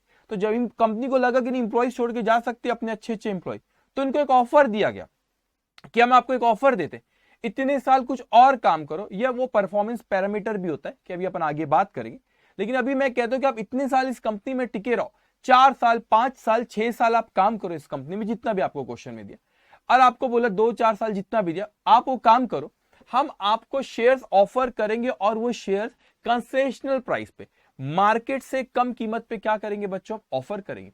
अब मार्केट में कोई और रेट है और हम उससे कम कीमत पे ऑफर करेंगे, जब भी तो वो शेयर्स लेंगे ना। तो हमने कहा कि ये कम कीमत पे अगर तुमको शेयर लेना है, अब आप मेरे सामने वो एम्प्लॉइज बैठे हुए और आप चाहते हो कि नहीं सर ये कम कीमत पे हमको शेयर्स लेना है। अब कम कीमत पे अगर आप ये शेयर्स लेने चाह रहे हो मैं आपको कम कीमत पे ऑफर करता हूं, मैं इन्फोसिस से मैं आपको कम कीमत पे ऑफर करता हूं शेयर, लेकिन ये कम कीमत पे अगर मैं ऑफर करता तो मैं भी आपसे कुछ एक्सपेक्ट करूंगा, कि आप ये कंपनी छोड़ के ना जाओ। पहले आप 2-4 साल जितने भी क्वेश्चन में दिया उतने समय तक आप मेरी कंपनी में क्या करो, काम करो, और इतने समय तक जब आपने इस कंपनी में काम कर ली उसके बाद वो शेयर कम कीमत पे आप खरीद सकते हो। तो ये मैंने तो वो शेयर होल्डर्स को भी, यहाँ पे जो एम्प्लॉइज रहते हैं उन्हें भी क्या आता है कि मोटिवेशन आता है। क्यों मोटिवेशन आता है, कंपनी क्या करती है, इनको ये ऑफर दे रही है, तो इसे क्या कहते हैं, employee stock option plan. Offer क्या करती है बेटा, इन्हें ये ऑफर करती है ईसॉप, ऑफर करती एम्प्लॉय स्टॉक ऑप्शन प्लान। तो ये ऑफर देने की वजह से ये एम्प्लॉइज को क्या होता है, ये ऑफर देने की वजह से ये एम्प्लॉइज को क्या चीज होती है, पहला चीज यहाँ पे पहला कि ये उनको मोटिवेट करता है, अरे वाह कि हमको इस कंपनी में सिर्फ सैलरी ही नहीं मिल रही है, सैलरी के अलावा इस कंपनी के शेयर्स भी ऑफर करे जा रहे हैं जो कि बहुत कम कीमत पे उनको ऑफर करे जाते हैं। मैं आपको कुछ रियल लाइफ एग्जांपल्स भी अभी थोड़ी देर में बताऊंगा। तो उनको कम कीमत पे हम लोग क्या कर रहे हैं बच्चों, यहाँ पे शेयर ऑफर करते हैं। तो ये इंप्लॉइज को क्या होता है जब हम ऑफर करते हैं, उनको मोटिवेट करता है कि अरे वाह इस कंपनी की होल्डिंग भी होगी। अब देखो गूगल जो कंपनी है उसने भी अपने इंप्लॉइज को दिया, मैं आपको और एग्जांपल्स अभी दूंगा। तो इंप्लॉय के पॉइंट ऑफ व्यू से आप सोचो कि इस इंप्लॉय को लगता है कि इस कंपनी में मेरे को सैलरी तो मिल ही रही है बच्चों, लेकिन साथ में मेरे को शेयर्स भी मिले जा रहे हैं। तो शेयर्स मिल रहे अगर कम कीमत पे मिल रहे तो वो सोचता है यार ये कंपनी ने मेरा इतना कर रही तो मैं इस कंपनी में, पहले तो जो रिस्ट्रिक्शन डाली कि इतने समय काम करो, मैं काम करता हूं, मेरे को कम कीमत पे शेयर्स मिलेंगे। और कई बार होता है बहुत कम कीमत पे कंपनी शेयर दे देती है, और जब कम कीमत पे शेयर दे देती है तो एम्प्लॉय को ये लगता है कि मेरी इस कंपनी में होल्डिंग भी हो गई। आगे चल के जब ये अच्छी कंपनी है तो आगे चल के इस कंपनी के शेयर्स की वैल्यू मार्केट में, स्टॉक मार्केट में बढ़ेगी, तो मेरा ही तो बेनिफिट है, क्योंकि इन शेयर्स को मैं क्या करूंगा मार्केट में, जब इसकी कीमत बढ़ेगी मेरे को तो कंसेशनल प्राइस में मिल रहा है, ये तो मेरा एक इन्वेस्टमेंट हो गया, मेरे पास शेयर्स आ गए, और फ्यूचर में चल के क्या होगा जब इन शेयर्स को मैं बेचूंगा तो मेरे को अच्छा खासा फायदा होगा। तो ये इनको मोटिवेट करता है कि उसी कंपनी में क्या करे वो रहे। दूसरी चीज यहां पे उनको ये कहते हैं कि रिवॉर्ड हो जाता है, ये इनको रिवॉर्ड मिल रहा है, रिवॉर्ड एम्प्लॉइज फॉर देयर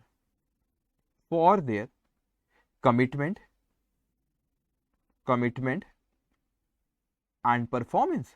आप इस कंपनी में अच्छा परफॉर्मेंस दे रहे जब भी तो हम आपको ऑफर करें। उनका एक कमिटमेंट भी रहता है यार अपने को इतनी कंपनी इतना करी तो अपन उतने साल उनके साथ क्या करेंगे, काम करेंगे। उसके बाद यहाँ पर उसके बाद उनकी वेल्थ में भी चेंजेस आता है। क्यों उनकी वेल्थ बढ़ती है, उनकी वेल्थ में क्यों चेंजेस आता है, क्यों आता है बेटा, क्योंकि यहाँ पे वेल्थ इंप्रूव, क्योंकि उनको यहाँ पे शेयर्स दी गए, कम कीमत पे शेयर्स दी गए, तो क्या करेगा उस शेयर्स को बेच के पैसा कमा सकता है। तो वेल्थ क्रिएट करता है, वेल्थ क्रिएशंस फॉर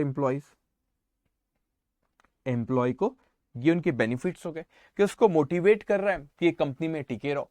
उसको लग रहा है कि मोटिवेट है तो उसको लगता है नहीं यार हमको हमारी मेहनत का, हमारे कमिटमेंट का कोई सिला मिल रहा है। होता है ना इंसान का नेचर होता है, जब उसको लगता है कि उसकी वैल्यू करी जा रही है तो वो मोटिवेट होता है। कहीं अपने को लगता है अपनी वैल्यू नहीं कर रहे अपन इतनी मेहनत कर रहे, तो मोटिवेशन भी चला जाता है और उनको ऐसा लगता है वेल्थ भी हमारी क्रिएट हो रही है। तो इस तरीके से हम लोग यहाँ पे इसको क्या करते हैं, हम इंप्लॉइज को शेयर ऑफर करते। अब वैसे अगर हम लोग देखा जाए बच्चों यहाँ पे कि आप इस चैप्टर में अकाउंटिंग किसके पॉइंट ऑफ व्यू से देखना है हमको, जो कंपनी ये शेयर्स इशू कर रही है। तो कौन सी कंपनी है यहाँ पे, जैसा एग्जांपल में मेरा इन्फोसिस बोल रहा, तो इन्फोसिस शेयर्स इशू कर रही जो ESOP employee stock option plan, उसके बारे में और अभी डिटेल अभी डिस्कशन बहुत बचा हुआ है, तो उसके पॉइंट ऑफ व्यू से हमको अकाउंटिंग करना है। तो जो शेयर जो आपके एम्प्लॉइज है जिनको शेयर्स मिल रहा है उनके पॉइंट ऑफ व्यू से अकाउंटिंग नहीं करना, टैक्स इंप्लीकेशन उनका कुछ होगा, वो शेयर्स मिल रहे हैं तो उनके लिए इन्वेस्टमेंट अकाउंटिंग आपने जो ग्रुप 1 में पढ़े वो अपनी अकाउंटिंग करेंगे वहां पे। लेकिन हम लोगों को यहाँ किसके पॉइंट ऑफ व्यू से अकाउंटिंग करना है, जो कंपनी जो इसॉप ऑफर कर रही है वो अपनी बुक्स में अकाउंटिंग कैसे करेगी। आप देखोगे जनरली स्टार्टअप कंपनीज जो होती है, स्टार्टअप जो कंपनी अभी इंडिया में बहुत ट्रेंड है, बहुत सी कंपनी स्टार्टअप है, तो वो जब स्टार्टअप अपने बिजनेस ओपन करते तो कई बार ये देखा गया कि उनके पास अच्छी सैलरी देने के लिए एम्प्लॉयज को उतना पैसा नहीं होता क्योंकि कंपनी न्यू है। तो जनरली ये ट्रेंड देखा कि जो स्टार्टअप अभी इंडिया में स्पेशली देखा कि स्टार्टअप कंपनीज भी क्या करती है, अपने एम्प्लॉयज को ये शेयर्स ऑफर करती है, स्टॉक ऑफर करती है। क्यों, ताकि हमारे पास रिटेन रहे, हमारे पास जॉब छोड़ के ना जाए। तो उनको भी एक मोटिवेशन रहता है कि हाँ स्टार्टअप कंपनी में जरूर है, भला ये न्यू कंपनी है, लेकिन उनको भी एक मोटिवेशन एम्प्लॉयज को रहता है कि नहीं हमको भला ही सैलरी थोड़ी सी कम मिल रही लेकिन हमको शेयर्स ऑफर करेंगे जो कि बहुत कम कीमत में ऑफर करेंगे, तो हम लोग इस कंपनी में लॉन्ग रन तक टिके रहेंगे। इवन ये कौन सी कंपनी है, न्यू कंपनी है। सो आप यहाँ पे बहुत सी कंपनी आपने शायद सुने होंगे, कुछ नाम तो इसमें से मुझे है पता है कि शायद आपने सुने ही होंगे। Just 1 minute. ओके, जैसे कि मैं आपसे कहूँ यहाँ पे एक कंपनी है जो पॉलिसी बाजार, ठीक है, पॉलिसी बाजार एक कंपनी जहाँ पे आप काफी आपने ऐड देखे होंगे, कभी ना कभी इसके जरूर ऐड देखे होंगे। Okay just 1 minute. तो ये जो कंपनी यहाँ पे न्यू जो स्टार्टअप का उसमें से एक मैं एग्जांपल आपको दे रहा हूँ, जैसे पॉलिसी बाजार है। तो ये जो कंपनीज है यहाँ पे इन्होंने शेयर्स ये इसॉप ऑफर करे, तो ये आप 1 minute. Okay okay just give me 1 minute. So जैसे आप देख रहे हैं स्क्रीन पे यहाँ पे जो पॉलिसी बाजार एक जो है स्टार्टअप, तो उन्होंने क्या किया, उनके जो को फाउंडर है याशीष दाई है, तो इन लोगों ने क्या किया बच्चे यहाँ पे उन्होंने जैसे इंश्योरेंस एग्रीगेटर प्लेटफॉर्म जैसे कि Policybazaar to face ₹560 crore of ESOP expense in financial year 23। अब देखो यहाँ पे फाइनेंशियल ईयर 20 कितने के वो ESOP दे रहे, वो दे रहे आपको 560 करोड़। कितने करोड़ के, ये स्क्रीन पे आप देखते 560 करोड़ के उन्होंने ESOP ऑफर करे। अब इस ESOP मतलब अपने एम्प्लॉइज को, कई बार वो डायरेक्टर्स को, जो की प्लेयर्स रहते हैं उन लोगों के, उन लोगों को वो ऑफर करते। उसके बाद सिर्फ यही कंपनी से कई स्टार्टअप है, मैं आपको सिर्फ एग्जांपल दे रहा हूँ, आपने नाम जरूर सुने होंगे, रोज आप उसका नाम सुनते हो। उसका नाम क्या है बच्चों, उसका नाम है आपका जोमेटो। तो आपने देखिए जोमेटो जो है, वो जोमेटो भी ने भी अपने एम्प्लॉइज को क्या करा, उसने जोमेटो ने भी अपने एम्प्लॉइज को क्या किया बच्चों, ये शेयर्स ESOP ऑफर किया। आप स्क्रीन पे देख सकते हैं जोमेटो ने आप ये शेयर से नंबर रुपीज नहीं, 4.6 करोड़ शेयर्स ऑफर करा, और वो भी कितना एट ₹1। कितने कम कीमत पे उसने अपने, क्यों नहीं चाहता उसके एम्प्लॉइज छोड़ के जाए। तो यहाँ पे कई स्टार्टअप्स होते हैं, वो भी अपने कब क्या करे, अपने एम्प्लॉइज को या को फाउंडर को या जो लोग के मेन ऑफिसर्स है, मैनेजर्स है, उन लोगों को क्या कर रहे हैं बच्चे, यहाँ पे शेयर्स ऑफर कर रहे कम कीमत पे। समय क्या कहते हैं, ESOP कहते हैं। ओके, तो यहाँ पे पॉलिसी बाजार ने ऑफर करी, जोमेटो ने यहाँ पर ऑफर करी। और एक और एग्जाम्पल मैं आपको देता हूँ, जस्ट 1 मिनट। ओके, एक और मैन्युफैक्चरिंग आपकी कंपनी थी, car use retailing, use car जो करती है कंपनी, यहाँ पे उसको सेल करती थी। ये कंपनी ने भी क्या करे, अपने अपने जो एम्प्लॉइज थे उन लोगों को शेयर्स ऑफर करे। सो आप देख सकते हैं कि ऐसी कई कंपनी, ये जो सारे आप यहाँ पे स्क्रीन पे देख रहे हैं, ये आपके कोई न्यूज के वहां पे कटिंग रखी हुई। ओके, सो कटिंग करी हुई, तो आपने देखे कि ऐसे कई कंपनी स्टार्टअप होते। जोमेटो ने अपने फाउंडर को भी ESOP दी, अपने एम्प्लॉइज को भी ESOP दी, पॉलिसी बाजार ने भी करी, और यहाँ पे एक देखते कार कंपनी, उसने भी अपने एम्प्लॉइज को क्या करी, इस तरीके से वो शेयर्स ऑफर करती। क्यों ये शेयर्स ऑफर करती, कम कीमत पे, वो इसीलिए कम कीमत पे शेयर्स ऑफर करती क्यों एम्प्लॉइज छोड़ के हमारे पास से ना जाए, वो अच्छे एम्प्लॉइज हमारे पास टिके रहे। एक दिन आप जब चार्टर्ड अकाउंटेंट बनोगे, वो दिन जब आप जा कहीं पे अच्छी कंपनी, अच्छे कॉर्पोरेट रोल में आप जॉब करोगे, कुछ समय बाद जब आप बहुत स्किल हो जाओगे, तो वो कंपनी भी आपको ऑफर करेंगी कि उस कंपनी के क्या लो, आप शेयर्स लो, और आपको कम कीमत पे वो शेयर्स ऑफर करेगी, मगर आप पे कुछ कंडीशन डालेंगे, 4-5 साल का कुछ उनके पास आप काम करें। ओके, अब क्या करेंगे यहाँ पे इस तरीके से ये हमारा कंसेप्ट हुआ। किस चीज का कंसेप्ट हुआ, ESOP का मतलब क्या होता है। लेकिन ऐसे कई टर्म है बेटा जो हमको पता रहना चाहिए कि ESOP का एक्चुअल में किस तरीके से प्रोसेस होता है, किस तरीके से इसकी अकाउंटिंग होती है। तो उस अकाउंटिंग के बारे में मैं आपसे बात करूंगा, इसकी प्रोसेस क्या होता है, और वो हम लोग अभी बात करेंगे। आप ध्यान से मेरी बात सुनेंगे। एक और चीज ख्याल रखेंगे बेटा, हम लोग यहाँ पे अकाउंट सब्जेक्ट पढ़ रहे हैं, तो हम लोग, हमारे लिए रेलेवेंस अकाउंटिंग हमारे लिए इंपॉर्टेंट है। ओके, इसकी बाय लॉ एक अलग प्रोसेस होंगे, इसका रेजोल्यूशन पास करना है ऑल, लेकिन हमारा फोकस अभी किस पे रहना चाहिए, इसके कंसेप्ट पे, और उसकी अकाउंटिंग किस तरीके से करना है हमको ESOP की, उस पे हमारा फोकस रहना चाहिए। अभी आपको कुछ भी नहीं लिखना है, जो स्टूडेंट्स यहाँ पे न्यू, इनको कुछ भी नहीं लिखना, इसकी PDF आपको मिल जाएंगी। अब मैं आता हूँ सर इसके कंसेप्ट के बारे में, अगर मैं बात करूँ, बहुत ध्यान से आप सुनेंगे। सबसे पहले सपोज ये इन्फोसिस कंपनी, इस इन्फोसिस कंपनी ने चाहे कि ये अपने एम्प्लॉइज को कहे कि चलो हम आपको क्या करते, शेयर्स ऑफर करते, और ये कौन सा ESOP, employee stock option plan, shares offer करते। और इस कंपनी ने कही, एक second, just give me 1 minute. Okay, तो शेयर्स इन लोगों ने ऑफर करे अपने एम्प्लॉइज को, और क्या कहे कि कम कीमत पे ऑफर करे जाते हैं, और आप उनको बोले कि आप हमारे पास कुछ कंडीशंस डाले। ऑब्वियसली उनको बोला गया कि आप हमारे कंपनी में कुछ सालों तक आपको काम करना रहेगा। अभी कंडीशन जरूरी नहीं होता कि यहाँ पे कंडीशन ये जरूरी नहीं होती बच्चों की ये ऐसी रहे कि इतने सालों तक काम करना है, उसके साथ परफॉर्मेंस पैरामीटर भी होता है। आपको ये दिख रहे हैं यहाँ पे एम्प्लॉइज खुश, एक मिनट, ये एम्प्लॉइज इस कंपनी के, ठीक है। सो यहाँ पे कहा गया कि ये इस इन्फोसिस कंपनी ने क्या करी, इस इन्फोसिस कंपनी ने, ये रहे एम्प्लॉय, मैं हूं इन्फोसिस कंपनी, मैंने कहा ये मेरे कंपनी के एम्प्लॉइज है, मैंने ये कहा ये रहा आपका सैलरी, ये आपको पहला चेक दिया। वो बोले नहीं नहीं सर, और मैंने कहा पॉलिसी भी देते हम आपको, इंश्योरेंस निकाल के दिया आपको, सिक लीव दे रहे हो आपको, बहुत सारी लीव दी हमने, ठीक है, पेड, आप जाइए घूमो फिरो, ये लो मेंबरशिप कार्ड लो, ट्रेवल एक्सपीरियंस, ठीक है, कार्ड ये रहा आपको, ये कोई क्लब का ही कार्ड है, मैंने आपको कार्ड दिया, मैंने कहा जाओ जाओ जाओ, मैं इन्फोसिस कंपनी से बोल, मैंने कहा आपको जाओ जाओ जाओ अपनी फैमिली के साथ जाओ घूमो फिरो, आप बोले नहीं सर हम इतने में खुश नहीं होंगे, हम तो बड़े अच्छे एम्प्लॉई, हमको हमारी अहमियत पता है, हमको हमारी वैल्यू पता है, हम चार्टर्ड अकाउंटेंट है, आपकी कंपनी में बहुत कंट्रीब्यूशन है हमारा, बहुत अच्छा परफॉर्म करते हैं, आप नहीं चाहोगे कि हम छोड़ के जाए। मैंने कहा सही कहा, मैं नहीं चाहूंगा कि आप छोड़ के जाए। इसी बात पे मैंने कहा कि चलो चलो चलो मैं आपको शेयर्स ऑफर करता हूं, और जो शेयर्स ऑफर करो बड़ी ही कम कीमत पे ऑफर करना चाहता हूं। तो मैं इन्फोसिस कंपनी, मैंने आपको शेयर्स ऑफर करा, लेकिन अभी कुछ टर्म्स का आप बड़े अच्छे से समझना बच्चों। ये रहा हमारा यहां पे सपोज, ठीक है, यहां पे सपोज किस तारीख को, 1 जनवरी 2000 सपोज 22 को, मैंने कहा आपको 1 जनवरी 2022 को आप में और मेरे बीच में बात हुई और हमने माने कि चलो कुछ कंडीशन के इतने साल तक आप मेरे पास काम करोगे। तो हमने क्या करो, उस तारीख को मैंने आपको ऑफर दिया कि आपको इतने साल तक काम करना है। तो ये जो ऑफर दिया गया बच्चों, इसे हम कहते हैं ग्रांट डेट। जो तारीख को दिया गया क्या कहते हैं इसे, ग्रांट डेट। तो ये टर्म को अच्छे से अपने दिमाग में बैठा लो। ग्रांट डेट का मतलब क्या होता है बच्चों, जिस तारीख को क्या करा गया, आपको मैंने क्या करा, यहाँ पे ये ऑफर दिया गया है कि भाई साहब आपको टर्म्स एंड कंडीशन बताई गई कि आपको इतने सालों तक के काम करना है। तो ये तारीख को ऑफर दिया गया, इसे कहते हैं ग्रांट डेट। मैंने कहा कि सर ग्रांट डेट को मैंने कहा बताओ किस कीमत पे, मार्केट प्राइस जो है, मार्केट प्राइस सपोज मैंने कहा ये मार्केट प्राइस है 100 रुपए, मार्केट प्राइस है 100 रुपए, मैं आपको ऑफर करता हूं ऑफर प्राइस।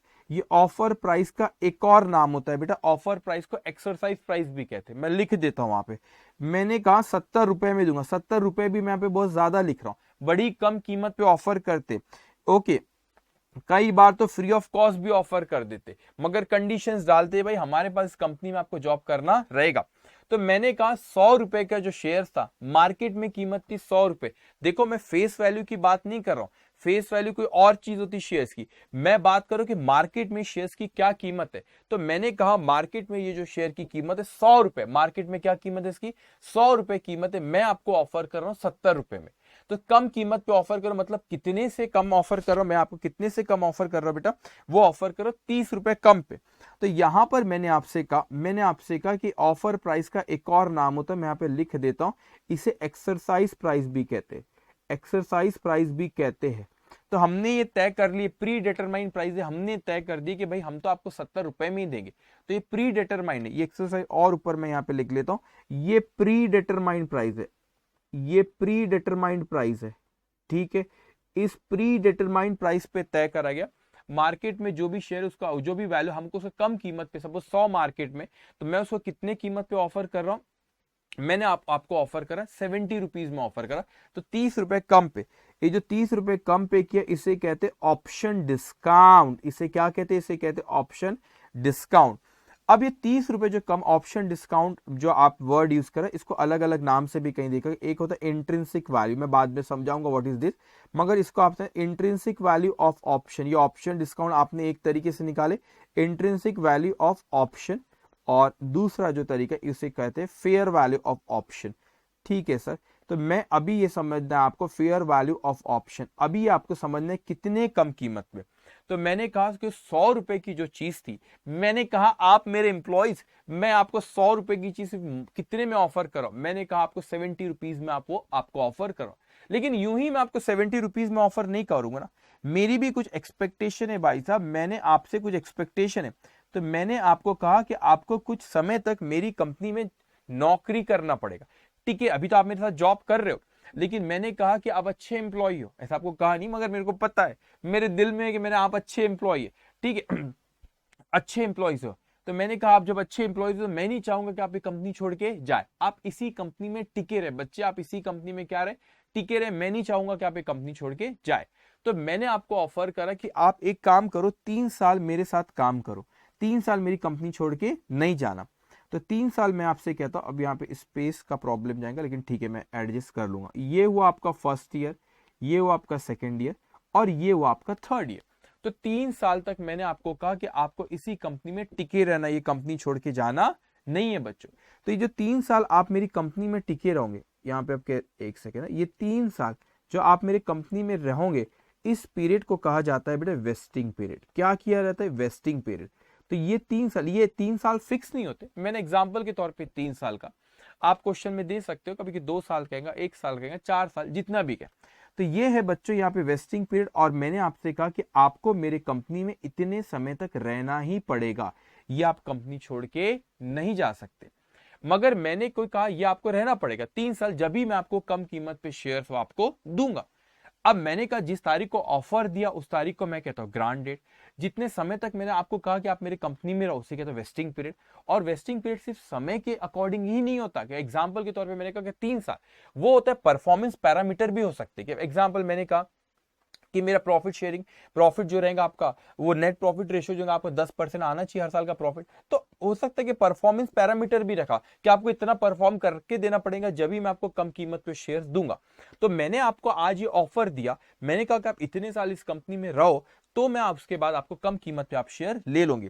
तो जब कम कीमत पे ले लोगे तो ऐसा आपको नहीं कहते कि इमीडिएटली आप वो कम कीमत, उस समय चले गया तो एम्प्लॉय हो गए खुश, उन एम्प्लॉय को कहा कि नहीं यार हमने तो बहुत मेहनत से काम की, just give me 1 minute, okay, मेरे को कुछ यहाँ पे लिखना है, जगह कम जाएंगी, जस्ट 1 मिनट, ओके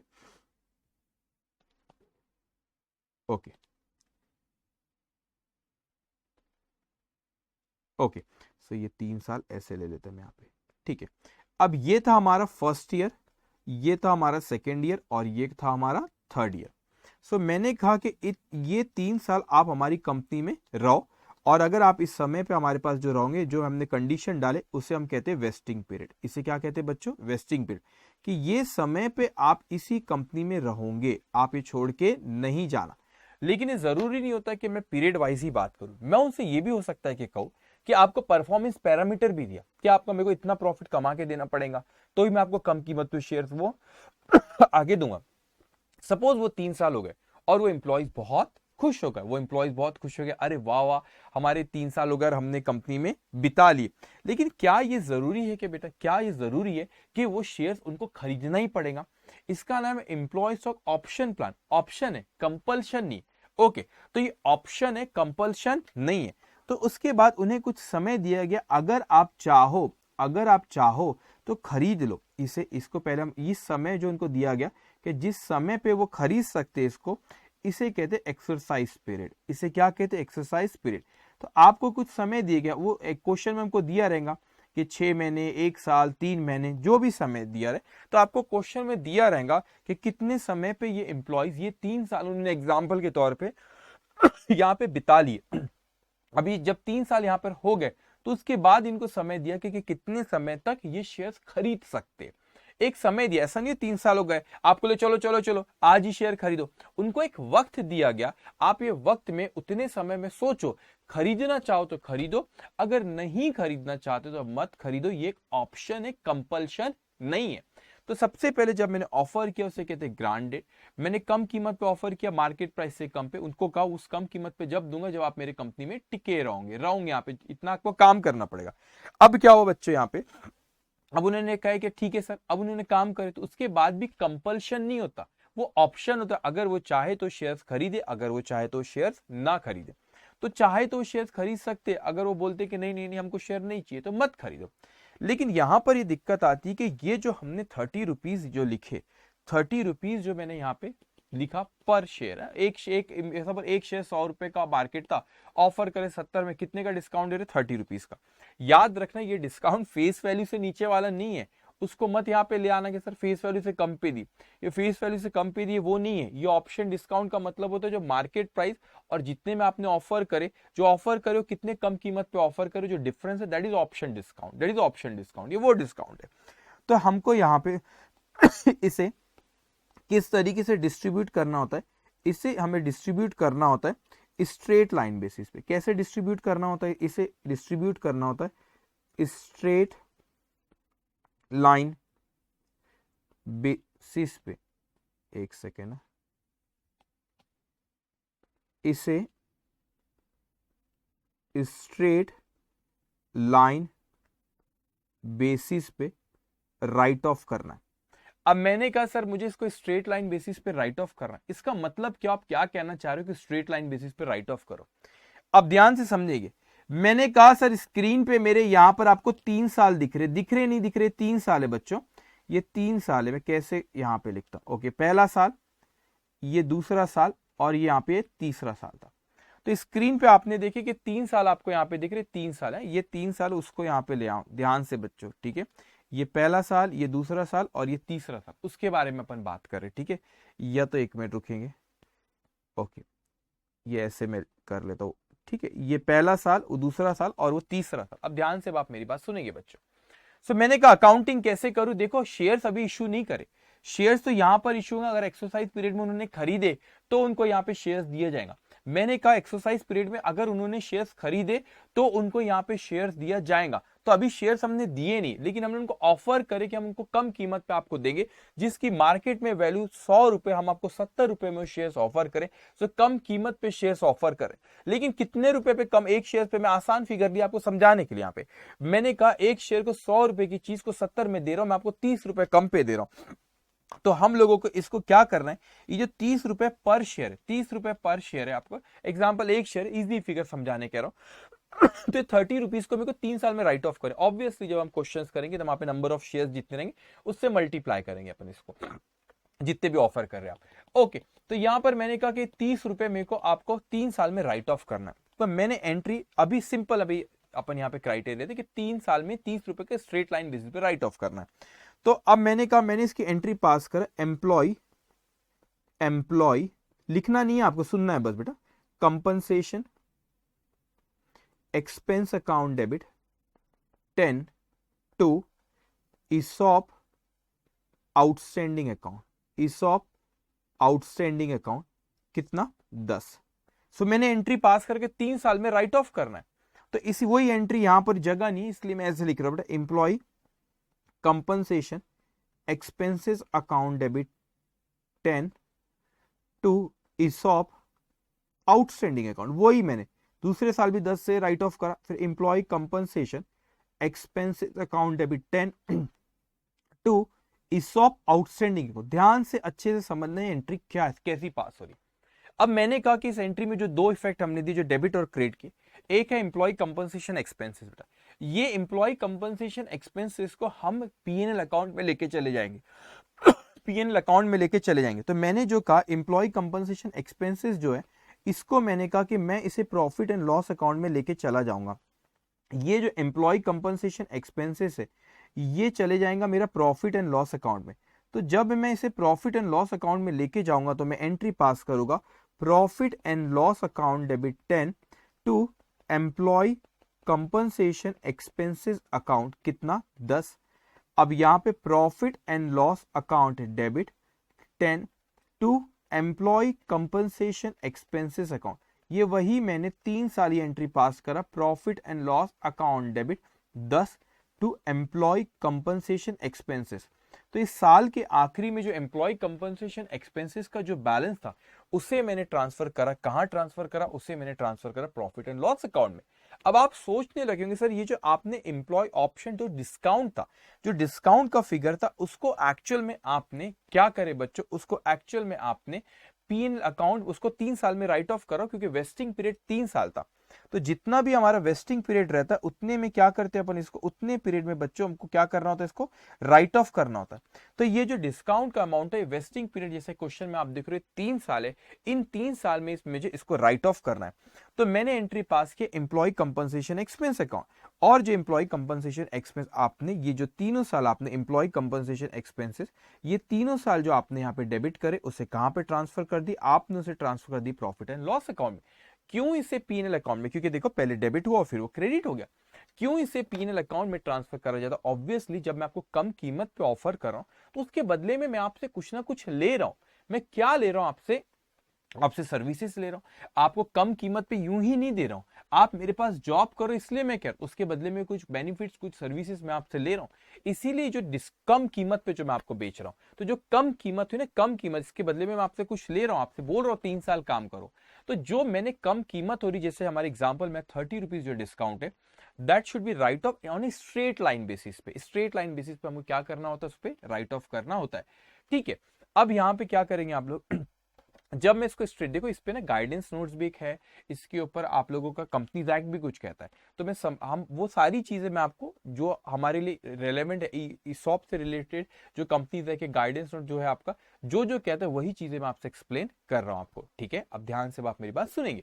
तो मैंने कहा कि जो 30 है आपका, 30 रुपीज जो है आपका, उसको मुझे स्ट्रेट लाइन बेसिस पे राइट ऑफ करना है। कितने सालों में? 3 सालों में मुझे राइट ऑफ करना है। अब 3 साल में जब मुझे राइट ऑफ करना, तो मैंने उसको एज एन एक्सपेंस पहले लिखा, जैसे दूसरे एक्सपेंसेस आप लिखते और उसको कहां पे ट्रांसफर करते? पीएनएल अकाउंट में।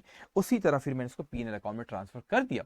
लेकिन आपके सामने क्वेश्चन आ रहा होगा, सर मुझे ये समझ गया कि जो आपका ये है, क्या है भाई, आपकी जो एम्प्लॉय कंपनसेशन एक्सपेंसेस के नाम से आप वो डिस्काउंट को कह रहे हैं और उसका आप राइट ऑफ कर दे रहे हो जितनी भी वेस्टिंग पीरियड की लाइफ है on a straight line basis. तो वेस्टिंग पीरियड हमारे एग्जांपल में है 3 साल और एम्प्लॉय का वो आपका डिस्काउंट है 30 रुपए, तो 3 साल में 10-10 रुपए हमने उसको राइट ऑफ कर उसको पीएल में ट्रांसफर करे।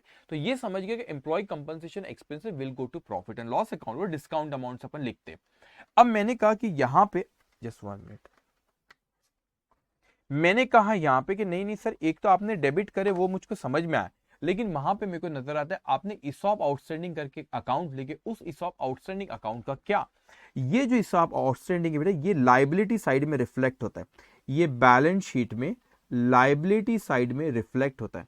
तो मैंने कहा ये बैलेंस शीट में लायबिलिटी साइड में रिफ्लेक्ट होता है, ये बैलेंस शीट में लायबिलिटी साइड में रिफ्लेक्ट होता है। लेकिन लायबिलिटी साइड में कहां पे? लायबिलिटी साइड में रिजर्व एंड सरप्लस में ये रिफ्लेक्ट होता है। कहां रिफ्लेक्ट होता है बच्चों? रिजर्व एंड सरप्लस में। तो शायद कोई स्टूडेंट सोच रहे होंगे सर रिजर्व एंड सरप्लस में क्यों रिफ्लेक्ट होता है? क्योंकि आगे चल के मैं आपको बताऊंगा, जब वो कम कीमत पे भी एडजस्टमेंट करें, अल्टीमेटली इस सब आउटस्टैंडिंग जो आपका है वो अल्टीमेटली शेयर्स जब आप इशू करोगे ना उनको, जब वो एडजस्ट हो जाएगा प्रीमियम में। मैं आपको बताता हूँ कैसे वो फेस वैल्यू प्रीमियम बराबर जब एडजस्टमेंट करा, तो अल्टीमेटली वो इसलिए रिजर्व एंड सरप्लस में बताता है कि आगे चल के रिजर्व एंड सरप्लस में या शेयर कैपिटल में कन्वर्ट होने वाला है, तो शेयर होल्डर्स फंड का ही पार्ट है, इसलिए हम आपको ईसॉप आउटस्टैंडिंग को रिजर्व एंड सरप्लस में बताया जाता है। अभी कैसे होता है, मैं 2 मिनट अभी एंट्री आप देखोगे आगे एक्सरसाइज के वक्त कैसे करते। अब मैंने कहा ठीक है सर इस तरीके से ये होगा, लेकिन एक्सरसाइज पीरियड आए। अब मैंने कहा कि यहाँ पे जो एक्सरसाइज पीरियड आए, मैंने कहा अरे वाह वाह चलो भाई, अब हम लोग ये शेयर्स ऑफर कर रहे, कौन कौन खरीदना चाहता है। अभी थोड़ी सिचुएशन में चेंज करूंगा आगे आके, लेकिन अभी सिंपल सिचुएशन रख रहा हूँ, बेसिक आइडिया आ जाए। अभी सिचुएशन, क्योंकि कुछ इंप्लॉयज छोड़ के भी जा सकते, वो सारी चीजें मैं आपको बताऊं। कुछ इंप्लॉयज ऐसा भी हो सकते कि वो बोले कि नहीं खरीदना है हमको, वो सारी चीजें हम डिस्कस करें। अभी सिंपल अभी हम बात कर रहे हैं कि नॉर्मल बेसिक आइडिया उसके लेने की। अब मैंने कहा कि ठीक है 100 रुपए का शेयर था, 70 रुपए में ऑफर करें। मैंने कहा वेरी गुड, 3 साल हो गए, अभी आ गया हमारा एक्सरसाइज पीरियड, और आप, मैं इन्फोसिस हूं, आप मेरे इंप्लॉइज हो। एग्जाम्पल के तौर पे भी हम बात करके, आपने बोले हाँ सर हमको शेयर्स खरीद नहीं खरीदना, ऐसा भी हो सकता है, उसके बारे में भी मैं बात करूंगा। तो मैंने कहा कि आप सॉरी मैंने कहा कि आप ये शेयर्स खरीदना चाहते बोले हाँ सर शेयर खरीदना चाहते, बोला वेरी गुड। मैंने कितने में ऑफर किया था? जो 100 रुपए का शेयर था मैंने आपको कितने में ऑफर किया था? 70 रुपीज में। तो मेरे पास पैसा आया, तो मैंने एंट्री पास किया, bank account debit. Bank account debit, मेरे पास कितने आ गए बच्चों? 70 रुपीज आ गए। लेकिन शेयर की फेस वैल्यू सपोज 10 रुपए थी, तो मैंने यहां पे लिखा to equity share capital account, equity share capital account कितने रुपए? 10 रुपए, ये फेस वैल्यू। लेकिन उसके बाद मैं लिखूंगा यहां पे सिक्योरिटीज प्रीमियम अकाउंट। मैंने कहा यहां पे सिक्योरिटीज प्रीमियम अकाउंट कितने से? अब कुछ स्टूडेंट सोच रहे हो सर ऊपर 70 लिखा है, 70 रुपीज आया आपको, 10 रुपीज आपका फेस वैल्यू, तो लिख दो वहां पे 60 रुपीज सिक्योरिटी प्रीमियम। नहीं बच्चे, मार्केट प्राइस इसकी क्या थी सर? मार्केट प्राइस तो इसकी 100 रुपए थी, उसमें से फेस वैल्यू कितना है? 10 रुपए, तो 90 रुपए आपका सिक्योरिटी प्रीमियम। मार्केट में 100 रुपए कीमत है, फेस वैल्यू शेयर की 10 रुपए, तो प्रीमियम 90। नहीं सर, डेबिट साइड में मैं देखता हूं तो 70 रुपीज ही दिख रहा है। डेबिट साइड में मैं देखता हूं तो मुझे यहाँ पे कितना दिखता है बच्चों? डेबिट साइड में जब मैं यहाँ पे दिख रहा हूं तो मुझे कितना दिख रहा है? 70 दिख रहा है। लेकिन जब मैं यहाँ पर दिखता हूँ क्रेडिट 10 + 90, यहाँ तो 100 दिख रहा है। ऐसा कैसे? 30 रुपीज का यहाँ पे डिफरेंस आ रहा है सर, 30 रुपीज का डिफरेंस आ रहा है। तो देखो यहाँ पे आपने ईसॉप आउटस्टैंडिंग को, ध्यान से बच्चों, ईसॉप आउटस्टैंडिंग को आपने पहले यहाँ पे क्रेडिट करे थे 10 रुपए से, फिर नेक्स्ट ईयर आपने फिर से 10 से क्रेडिट करे तो कितने पे आ गया? 20 पे। फिर तीसरे साल फिर से 10 से क्रेडिट करे तो आ गया 70 पे। आप उसको ईसॉप आउटस्टैंडिंग को कोई आप पीएनएल अकाउंट में लेके जाके राइट ऑफ नहीं कर रहे थे। तो ईसॉप आउटस्टैंडिंग को पीएनएल अकाउंट में जाके क्या कोई राइट ऑफ हो रहा था कि नहीं? वो राइट ऑफ नहीं हो रहा था।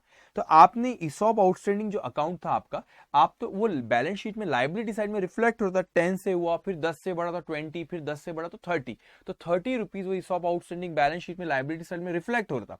अब उस 30 को आप यहां पे लिखोगे बच्चों, उस 30 को यहां पे लिखोगे ईसॉप आउटस्टैंडिंग। ईसॉप आउटस्टैंडिंग, जगह नहीं इसलिए शॉर्ट कर लेगा, ईसॉप आउटस्टैंडिंग।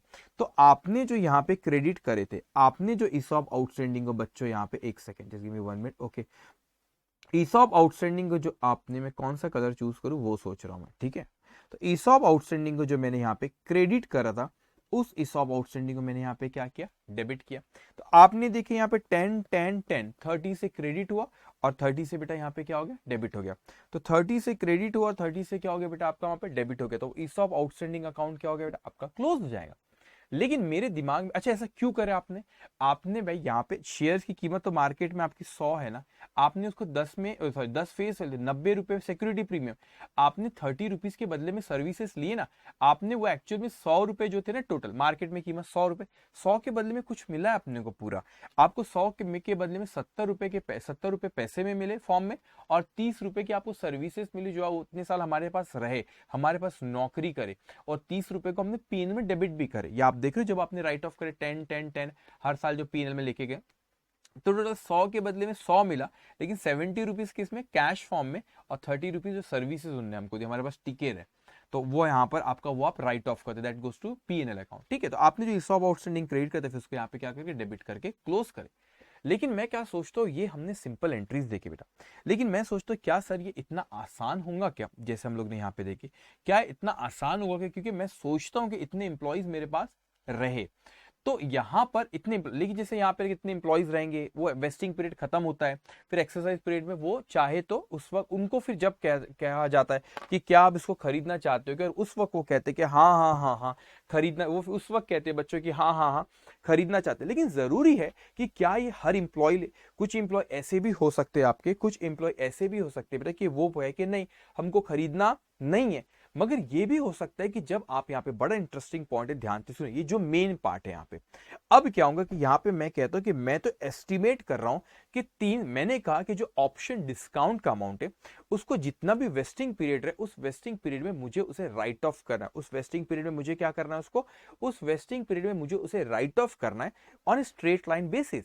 लेकिन मैं सोचता हूं कि जो ऑप्शन डिस्काउंट है, मेरे पास तो कई इंप्लॉइज है, मुझे कैसे पता कि ये सारे के सारे जो इंप्लॉइज है मेरे साथ ये 3 साल रहेंगे क्या, हो सकता है कि 3 साल के बीच में कुछ इंप्लॉइज छोड़ के चले भी जाए, ये बिल्कुल हो सकता है, और चले जाए ये भी बिल्कुल हो सकता है। एग्जाम्पल के तौर पे मैं आपसे कहता हूं, ये जो सिंपल फिगर्स थी नीचे आपने एंट्री समझाने के मैंने लिखा, ये तो सिंपल फिगर्स थी, लेकिन एग्जाम्पल के तौर पे मैं थोड़ी और दूसरी सिचुएशन अब यहाँ पे क्रिएट करता हूं। मैं कहता हूं आपसे, ठीक है, मैं आपसे कहता हूं कि मेरे पास थे यहाँ पे 1000 शेयर, सपोज मैंने सोचा कि 1000 शेयर्स मुझे ऑफर करना है, 1000 शेयर्स टोटल ऑफर करना है, जो कि मेरे को फर्स्ट ईयर में लगा कि 1000 जो है शेयर्स ऑफर करना पड़ेगा, और एक शेयर पे कितना दे रहे हैं बेटा, 30 रुपीज, एक शेयर पे डिस्काउंट कितना दे रहे हैं, 30 रुपीज। सो ओके, एक शेयर पे मैंने कहा कि मैं कितना दे रहा हूं, मैं दे रहा हूं 30 रुपीज। सो मैंने कहा कि टोटल जो 3 साल में मुझे राइट ऑफ करना है, वो कितना राइट ऑफ करना है, वो मेरे को 30,000 रुपीज 3 साल में राइट ऑफ करना है। तो मैंने कहा कि 30,000 रुपए मेरे को कितने साल में राइट ऑफ कर रहा है, 3 सालों में। तो ये अगर 3 इयर्स में राइट ऑफ करना है तो 1 ईयर का कितना, अगर ये एक साल में इतना राइट ऑफ करना है तो 3 साल में इतना राइट ऑफ करना है, तो एक साल के एंड तक कितना राइट ऑफ हो जाना चाहिए। तो मैंने यहाँ पे अमाउंट देखा 10,000 रुपए, 10,000 रुपए देखा बच्चों यहाँ पे 10,000। तो मैंने पहले मुझको लगा था यहाँ पे, मुझे पहले लगा था कि 1,000 एम्प्लॉय रहेंगे तीनों साल तक, पहले साल यही लगा। तो एक एम्प्लॉय को सपोज मैं एक ही शेयर दे, तो एक शेयर पे डिस्काउंट का अमाउंट कितना, 30 रुपीज। तो यहां पर क्या बात है कि 1,000 रुपए, 1,000 शेयर है, ये 1,000 ये सॉरी 1,000 एम्प्लॉयज है, और एक एम्प्लॉय को एक ही शेयर दे, ऐसा मान के चलते पर। तो ये 1,000 एम्प्लॉय है, एक एम्प्लॉय को एक शेयर दे रहे हो, 30 रुपीज का डिस्काउंट, ऊपर मैंने मल्टीप्लाई करा 1000 मल्टीप्लाई बाय 100, तो आ गया 30,000। 30,000 3 साल में राइट ऑफ करना है, तो एक साल के एंड तक मेरे को कितना राइट ऑफ कर लेना चाहिए, 10,000 रुपए। तो ये 1,000 रुपीज में फर्स्ट ईयर, ये जो ये कितना 30,000 3 साल में, तो एक साल के एंड में 10,000 रुपीज राइट ऑफ करना चाहिए। तो मैं ये उम्मीद कर रहा था कि ये 3 साल के पीरियड में ये 1000 एम्प्लॉय मेरे पास टिके रहेंगे, मैं ये उम्मीद कर रहा था। मगर अनफॉर्चुनेटली क्या हुआ कि जब मैं नेक्स्ट ईयर आया, मुझे पता चला कि ये 1000 में से मेरे पास से 200 एम्प्लॉयज छोड़ के चले गए।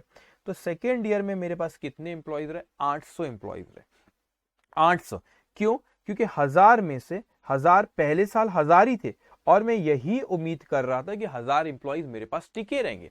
लेकिन मुझे पता चला कि 1000 में से पहले साल वो ही पता था, तो मैंने उस हिसाब से सोचा कि 1000 एम्प्लॉइज, एक एम्प्लॉय को एक शेयर ऑफर करे एग्जाम्पल, और मैंने कहा 30 रुपए एक शेयर पे डिस्काउंट है, तो 1000 multiply by 30 that's come 30,000 rupees. ये मेरे को 3 साल में अगर राइट ऑफ करना है तो एक साल के एंड तक कितना राइट ऑफ कर लेना चाहिए, 10,000। तो 10,000 रुपीज राइट ऑफ करता, एंट्री उसकी होगी employee compensation expense account debit to ESOP outstanding account. लेकिन मैं ऐसा सोचने लगा यहाँ पे सेकंड ईयर में जब आया तो बड़ा ही बुरा हुआ, मुझे पता चला कि हमारे 200 एम्प्लॉइज ने छोड़ के चले गए। तो बड़ा ही बुरा हुआ, ये पता चला कि 200 एम्प्लॉइज जब मेरे वहां पे छोड़ के अगर मेरे चले गए, तो मैंने यहाँ पे देखा कि इसका मतलब सेकेंड ईयर के एंड तक मैं आपसे कहता हूं, सेकेंड ईयर के एंड तक मैं आपसे कहता हूं कि 800 एम्प्लॉय थे हमारे पास जिनको हम डिस्काउंट दे रहे थे 30 रुपीज पर शेयर जो ऑफर कर रहे हैं, तो वो आता है 24,000। जरा इस अमाउंट को थोड़ा सा अच्छे से समझना। पहले मैंने ऐसा सोचा था, कि 30,000 रुपए मुझे राइट ऑफ करना है 3 सालों में। लेकिन सेकेंड ईयर में ऐसा हुआ कि हमारे पास से 200 एम्प्लॉइज छोड़ के चले गए, तो अब मुझे 3 सालों में, पहले लगा था कि 30,000 रुपए को राइट ऑफ करना है, लेकिन अब मुझे वो रियलाइज हुआ कि हम लोगों को 30,000 रुपए 3 साल में राइट ऑफ नहीं करना है, हम लोगों को 24,000 ही 3 साल में राइट ऑफ करना है। तो मैंने कहा कि अगर ये 3 साल में राइट ऑफ करना है, 3 इयर्स में इतना करना है, तो दूसरे साल के एंड तक, सेकेंड ईयर के एंड तक कितना राइट ऑफ हो जाना चाहिए था बेटा, सेकेंड ईयर के एंड तक कितना राइट ऑफ हो जाना चाहिए था। तो 24,000 अगर 3 साल में, तो दूसरे साल के आखिरी तक बेटा यहां पे हम लोगों का 16,000 रुपए राइट ऑफ हो जाना चाहिए था। कितना राइट ऑफ हो जाना चाहिए, 16,000 रुपए। अब इस चीज को अच्छे से समझेगा। पहले साल मुझे लगा था कि 3 सालों में मुझे 30,000 रुपए राइट ऑफ करना है, तो पहले साल के आखिरी तक मेरा 10,000 रुपए राइट ऑफ हो जाना चाहिए था। लेकिन जब मैं सेकेंड ईयर में आया तो मुझे पता चला कि 200 एम्प्लॉय ने नौकरी छोड़ के क्या हो गए, चले गए। तो जब 200 एम्प्लॉय नौकरी छोड़ के यहां पर चले गए, तो मुझको या 800 एम्प्लॉय मुझे लगा अभी वेस्टिंग पीरियड कवर करेंगे, तो 800 एम्प्लॉय, एक एम्प्लॉय को एक शेयर दे रहे सपोज, तो एक शेयर पे 30 रुपए डिस्काउंट, तो आए 24,000 रुपए। तो ये 24,000 मुझे 3 साल में राइट ऑफ करना है। 24,000, ये सेकंड ईयर पता चला, पहले साल तो 1000 एम्प्लॉय थे, फिर 800 गए, तो सेकंड ईयर रियलाइज हो कि 3 साल में मुझे 24,000 रुपए राइट ऑफ करना है। तो दूसरे साल के आखिरी तक कितना राइट ऑफ हो जाना चाहिए था। अगर 24,000 3 साल के में, तो डिवाइडेड बाय 3 मल्टीप्लाई बाय 2, तो ये जो 16,000 रुपए अमाउंट आए, ये वो अमाउंट नहीं है जो सेकेंड ईयर में राइट ऑफ करना है।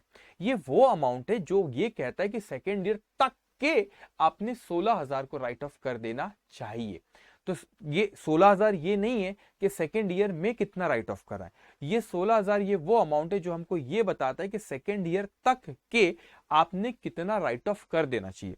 तो मैंने ऑलरेडी पहले मैंने 10,000 रुपए राइट ऑफ कर रखा हूं, तो इसमें से मैं माइनस कर लूंगा, इसमें से मैं माइनस करूंगा जो मैं ऑलरेडी पहले राइट ऑफ कर चुका हूं, वो कितना 10,000। तो मुझे सेकेंड ईयर में यहां पे राइट ऑफ करना पड़ेगा 6,000 रुपए। तो पहले साल मैंने 10,000 रुपए जो राइट ऑफ करा वो, और दूसरे साल जो अभी कितना राइट ऑफ करा बच्चों, 6,000 रुपए। तो कुछ स्टूडेंट कह रहे होंगे सर आप तो कहते हो स्ट्रेट लाइन बेसिस पे, तो पहले साल तो 10,000 था, अब यहाँ पे 6 कैसे हो गया, वो भी तो 10 रहना चाहिए। देखो मैं अभी भी स्ट्रेट लाइन बेसिस पे हूँ, मेरा जो एस्टिमेट था वो चेंज हुआ। पहले साल तक मुझे लगता था कि मुझे यहाँ पे 1,000 एम्प्लॉइज मेरे साथ ये 3 साल तक टिके रहेंगे और एक्सरसाइज पीरियड में खरीदेंगे। लेकिन अनफॉर्चुनेटली 1,000 में से 200 एम्प्लॉइज छोड़ के चले गए, तो इसलिए यहाँ पे एस्टीमेट मेरा चेंज हुआ। और प्रोस्पेक्टिव इफेक्ट लेना है, रेट्रोस्पेक्टिव इफेक्ट नहीं लेना है। तो प्रोस्पेक्टिव इफेक्ट लेना, इसका मतलब मैं कहता हूं कि 800 एम्प्लॉय एक्सरसाइज करेंगे, मुझे ऐसा लगता है सेकेंड ईयर में, तो मैंने 800 मल्टीप्लाई बाय 30 किया, वो आता है मेरा 24,000। ये 3 साल में राइट ऑफ करना, 2 साल तक कितना राइट ऑफ कर लेना चाहिए था। तो डिवाइड बाय 3 मल्टीप्लाई बाय 2 किया, तो सेकेंड ईयर के एंड तक मैंने 16,000 राइट ऑफ कर लेना चाहिए था। और 16,000 रुपए में से बच्चे मैंने ऑलरेडी 10,000 पिछले साल ही राइट ऑफ कर लिया, तो मुझे और कितना अभी राइट ऑफ करना पड़ेगा, 6,000 रुपए। अब मैं आता हूं थर्ड ईयर में। अब थर्ड ईयर में मुझको पता चला सर बहुत बुरा हुआ। मैंने कहा क्या बहुत बुरा हुआ, तो वो कहने लगे सर अपने पास जो यहाँ पे जो आप ये उम्मीद कर रहे थे ना कि 800 एम्प्लॉय रहेंगे, 800 में से और 100 ने छोड़ के चले गए, सिर्फ 700 एम्प्लॉय ही बचे। अरे हमने कहा कि पहले साल हम उम्मीद लगाए थे कि एम्प्लॉयज हमारे साथ रहेंगे और 1000 एम्प्लॉयज सोचे थे। नेक्स्ट ईयर 200 छोड़ के चले गए तो 800 पे, उसके हिसाब से कैलकुलेशन करें। अब मैं थर्ड ईयर पे आता हूं तो मुझको पता चलता है कि वो 800 भी नहीं रहे, 700 आगे के 100 वो जॉब छोड़ के चले गए। अब मैं ये उम्मीद करता हूँ कि 700 क्या करेंगे, एक्सरसाइज करेंगे। तो इसके हिसाब से मैं कहता हूं, मैंने यहाँ पे कैलकुलेशन करा, अब जगह नहीं है तो मैं यहाँ पे लिखता हूँ, ठीक है। मैंने कहा यहाँ पे कि 700 एम्प्लॉयज है थर्ड ईयर में, मैं कहता हूँ 700 एम्प्लॉयज है थर्ड ईयर में, मैं कहता हूँ, और मैं डिस्काउंट दूंगा 30 रुपए। तो 700 मल्टीप्लाई बाय 30, 21,000 रुपए आता है। तो ये 21,000 रुपए मुझे 3 साल में राइट ऑफ करना था। तो मैंने कहा 21,000 रुपए अगर आपको 3 साल में राइट ऑफ करना था तो थर्ड ईयर के एंड तक आपने कितना राइट ऑफ कर देना चाहिए था, आपने राइट ऑफ कर देना चाहिए था 21,000 रुपए थर्ड ईयर के एंड तक। अभी चेंज हो गया, पहले साल लग रहा था कि मेरे को पूरे 3 साल में 30,000 राइट ऑफ करना है, दूसरे साल लग रहा था 24, अब लग रहा है 21, क्योंकि इंप्लॉइज छोड़ के जा रहे हैं जॉब। तो मैंने कहा कि 21,000 रुपए मेरे को 30 साल के एंड तक राइट ऑफ कर देना चाहिए था। ओके, अब ध्यान से बेटा, सो मैंने कहा ऑलरेडी मैंने कितने से राइट ऑफ कर चुका हूं, पहले साल में 10,000 रुपए से राइट ऑफ कराओ, पहले साल मैंने कितने से राइट ऑफ किया, 10,000 रुपए से ऑलरेडी राइट ऑफ कर चुका हूं, और दूसरे साल में ऑलरेडी 6,000 रुपए से राइट ऑफ कर चुका हूं। तो तीसरे साल यहाँ पे मुझे और कितने की राइट ऑफ करने की जरूरत पड़ेगी, 21 माइनस 10 11 माइनस 6 5,000। सो 5,000 से ही मैं तीसरे साल में क्या करूंगा, यहाँ पे तीसरे साल में 5,000 से ही मैं क्या करूंगा बच्चों, उसको राइट ऑफ करूंगा। इसका मतलब जो हमने यहाँ पे नीचे बात की थी कि 10 10 10 ले लिए थे, इतना सिंपल नहीं है कि मैं कह दूं कि 10 10 10 मैं कह दूं, इतना आसान नहीं है कि आपने बोले कि वो अरे स्ट्रेट लाइन पे बांट दो। हर साल आपकी सिचुएशन यहाँ पे क्या हो रही, बदल रही है, हर साल आपकी सिचुएशन बदल रही। तो आपको हर साल ये जो अमाउंट कैलकुलेट करना पड़ेगा कि सेकेंड ईयर के हिसाब से क्या पूछ रहे हैं, थर्ड ईयर में सिचुएशन बदली तो उसके हिसाब से क्या कैलकुलेशन बदलेंगे। और जनरली स्टूडेंट यहाँ पे गलती कर बैठते, यहाँ पे क्या करते, गलती कर बैठते ये अमाउंट कैलकुलेट करने में कि उस साल हमको कंपनसेशन एक्सपेंस कितने से डेबिट करना, जो कि हम पीएनएल अकाउंट में ट्रांसफर करते, उस कैलकुलेशन में गलती करते। अब मैं ये सोचता हूँ कि अगर उसमें गलती करते तो मैंने इसमें एक आपको एक टेबल सिखाऊंगा बच्चों, मैं आपको एक टेबल सिखाऊंगा, वो टेबल हर क्वेश्चन में हम लोग बनाएंगे, और वो टेबल हमको ये बताएगा कि हर साल कंपनसेशन एक्सपेंस जो आप डेबिट करते हो वो किस अमाउंट से डेबिट करना है, एम्प्लॉय कंपनसेशन एक्सपेंस अकाउंट किस अमाउंट से डेबिट करना है हर साल, वो टेबल हमको ये बताएगा। तो हर क्वेश्चन में हम लोग वो टेबल बनाया करेंगे, और वो टेबल हमको ये बता देगा कि हर साल किस अमाउंट से हमको उसको एम्प्लॉय कंपनसेशन एक्सपेंस को डेबिट करना है, और वो गलती आपसे कभी नहीं होगी, वो गलती आपसे कभी नहीं होगी। एम्प्लॉय कंपनसेशन एक्सपेंस बराबर आप जिस अमाउंट से हमको डेबिट करना रहेगा उस अमाउंट से आप क्या करोगे, उसको आप प्रॉपर आप डेबिट करोगे, तो उसमें आपकी गलती होगी नहीं। तो जितने से हमको डेबिट हर साल करना है उतने से आप प्रॉपर डेबिट करोगे भी, और उसमें आपकी कोई भी गलती होगी नहीं। तो टेबल बहुत इंपॉर्टेंट है, उस टेबल पे मैं आता हूँ। लेकिन बच्चों एक और चीज यहाँ पर जो इंपॉर्टेंट है, हम लोग अभी डिस्कशन जो यहाँ पे कर रहे वो इंपॉर्टेंट ये है कि यहां पर क्या जरूरी आपने कहे सर कि ये एम्प्लॉय जो यहां पर मैंने आपसे क्या कहा कि एम्प्लॉय ये जो है आपका एम्प्लॉय स्टॉक ऑप्शन है, कंपल्शन है कि नहीं। तो क्या जरूरी है कि हर एम्प्लॉय, क्या ये जरूरी है बच्चों कि हर एम्प्लॉय उसको खरीदे, नहीं। हर एम्प्लॉय हो सकता है कि वेस्टिंग पीरियड में आपके साथ रहे, वेस्टिंग पीरियड में आपके साथ रहे, लेकिन ये भी हो सकता है कि वेस्टिंग पीरियड रहने के बावजूद भी एक्सरसाइज पीरियड में वो ना ले, एक्सरसाइज पीरियड में वो ना ले। तो मैं आपको एक चीज उसके बारे में कहता हूं, एक्सरसाइज पीरियड में ना ले। तो मैंने कहा कि आपने जब यहाँ पे एंट्री पास करे, आपने एंट्री पास करे यहाँ पे employee compensation expense to stop outstanding, वो एम्प्लॉय कंपनसेशन आपका पीएनएल में चले गया 10,000 से, फिर आपने 6,000 से, और ये आपने 5,000 से एंड यहाँ पर पास करी। तो आपने वही employee compensation expense to ESOP outstanding यहाँ पे एंट्री पास हुई, फिर यहाँ पे employee compensation expense to ESOP outstanding, फिर यहाँ पे employee compensation expense to ESOP outstanding, आपने एंट्री तीनों साल पास करे।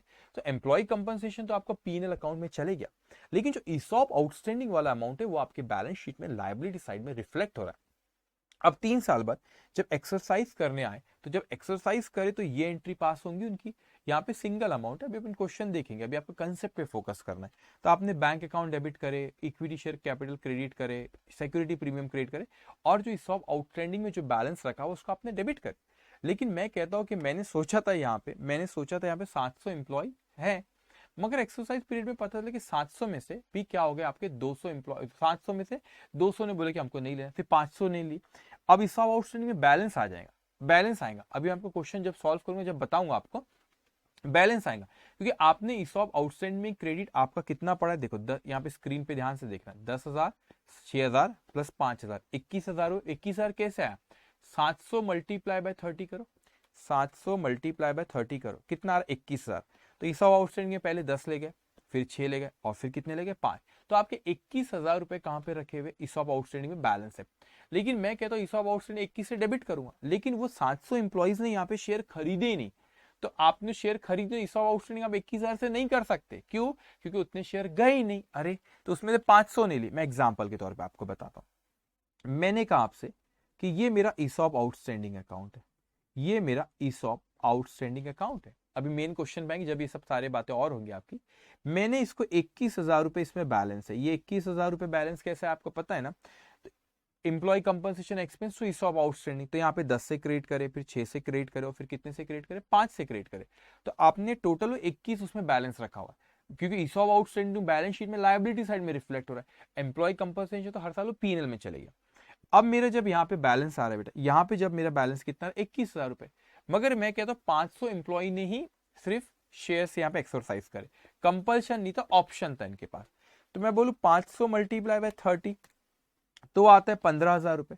तो मैं ईसॉप आउटस्टैंडिंग को जब एक्सरसाइज कराएंगे यहाँ पे, तो यहाँ पे वो पूरे अमाउंट से नहीं हो रहा है, यहाँ पे वो 21,000 से ही हो, 21 में से 15 से ही हो रहा है, क्योंकि पूरे के पूरे लोगों ने उसको एक्सरसाइज नहीं करे। ये कैसा है, मेरे को उम्मीद थी कि 700 कराएंगे, 30 रुपए था एक पे, यहाँ पे एक्चुअल में 500 ने ही कराए, 30 रुपए डिस्काउंट।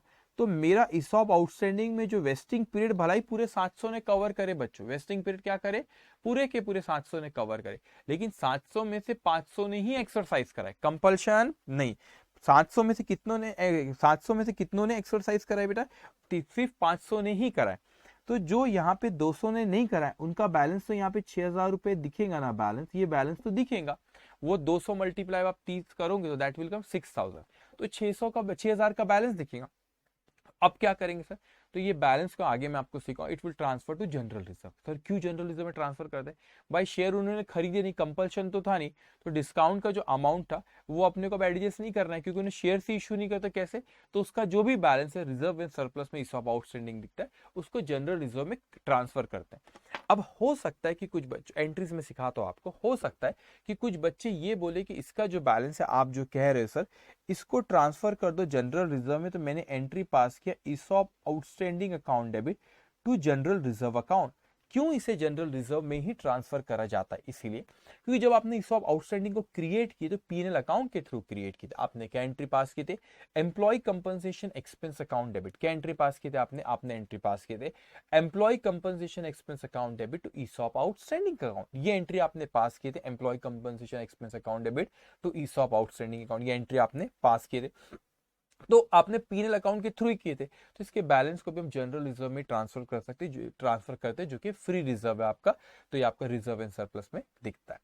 अब ये इस तरीके की प्रोसेस होती है। अब यहां पे ध्यान से समझेंगे, मैंने कहा कि 1000 में से पहले साल 1000 कितने थे बेटा, 1000 में से यहाँ पे क्या हो, 1000 में से कितने 800 आए। तो अब इस कैलकुलेशन को हम थोड़ी और बात करते, तो 1000 में से 800 आए, फिर 800 में से कितने हो गए 700, तो यहां पे 200 लोग छोड़ के चले गए, 200 लोग छोड़ के, एक सेकंड में थोड़ा ऊपर लिख लेता हूं, जस्ट 1 मिनट। ओके, तो ये टर्म्स आपने समझना है, ठीक है। मैंने कहा आपसे, मैंने कहा आपसे कि यहां पे 1000 में से 800 है तो 200 लोग छोड़ के चले गए, 800 में से 700 हुआ तो कितने लोग छोड़ के चले गए 100। तो इन्हें क्या कहते हैं, जो छोड़ के चले गए उनके लिए एक टर्म है बेटा, तो आप क्वेश्चन में पढ़ोगे unvested option lapse, unvested option lapse, option lapse, इसे भी ऐसे ही कहते हैं unvested option. Unvested option lapse का मतलब होता है कि वेस्टिंग पीरियड जो था, जैसे कि हमारे एग्जांपल में 3 साल था, वो वेस्टिंग पीरियड को खत्म भी नहीं करे, उसे कहते हैं अनवेस्टेड ऑप्शन लैप्स। वो 200 जो छोड़ के बीच में चले गए उसे कहते हैं अनवेस्टेड ऑप्शन, जो 100 बीच में चले गए अनवेस्टेड ऑप्शन। अच्छा, लेकिन सपोज मैं यहाँ पे कहता हूँ इनको यहाँ पे ऑप्शन दिया गया था, इसमें से बच्चों यहाँ पे मैं कहता हूँ कि सिर्फ 500 लोगों ने ही खरीदे, अब वेस्टिंग पीरियड पूरा कवर करे, लेकिन 500 लोगों ने ही कवर करे, मतलब 200 लोगों ने खरीदे नहीं। तो 200 लोगों ने जो नहीं खरीदे, इसे हम कहते हैं vested option lapse. Vested option lapse, vested option lapse का मतलब क्या होता है? वेस्टेड ऑप्शन लैप्स का मतलब होता है कि exercise vesting period, sorry vesting period उन्होंने पूरा कवर करे, लेकिन एक्सरसाइज पीरियड में उन्होंने डिनाई कर दिया और उन्होंने बोले कि हमको खरीदना नहीं है। तो what do mean by unvested option lapse? के वेस्टिंग पीरियड को खत्म ही नहीं करे और बीच में छोड़ के चले गए तो वो लैप्स हो गया। उसके बाद वेस्टेड ऑप्शन लैप्स का मतलब होता है बेटा कि वेस्टिंग पीरियड खत्म कर लिए मगर एक्सरसाइज पीरियड में उसको खरीदे नहीं। तो ये जो बैलेंस आता है आपका, ये होता है एक्चुअल में वेस्टेड ऑप्शन लैप्स। जो लोगों ने एक्सरसाइज पीरियड तक हम मान रहे थे कि 700 लोग खरीदेंगे, 700 में से 500 ने ही खरीदे, तो जो 200 ने नहीं खरीदे वो बैलेंस यहाँ पर आ जाएगा। क्योंकि हमें तो लगा था कि 700 लेंगे, लेकिन 700 में से सिर्फ कितनों ने लिए? सिर्फ 500 ने ही लिए। मैं आपको जो एक्सप्लेन करूं, सारे छोटे छोटे कंसेप्ट एक्सप्लेन करूं, लेकिन याद रखना इवन तो आपको 70-80% भी ये पॉइंट जो मैं कह रहा हूं क्लिक कर गए, समझ गए, मोर देन इनफ। क्योंकि जब मैं अभी क्वेश्चन सॉल्व करूंगा सारी चीजें वहां पे आएंगी और यू आसानी से आप सारे क्वेश्चंस वो कर लोगे। तो ये हमने अभी किसके बारे में बात करी? इसके कंसेप्ट के बारे में हम लोगों ने बात करे, जो कि ईसॉप की किस तरीके से अकाउंटिंग की जाती है। अगर आपको इसमें कोई डाउट होगा तो आप यहाँ पे क्या कर सकते, पोस्ट कर सकते, डाउट पूछ सकते, उसको पढ़ के मैं जवाब दूंगा।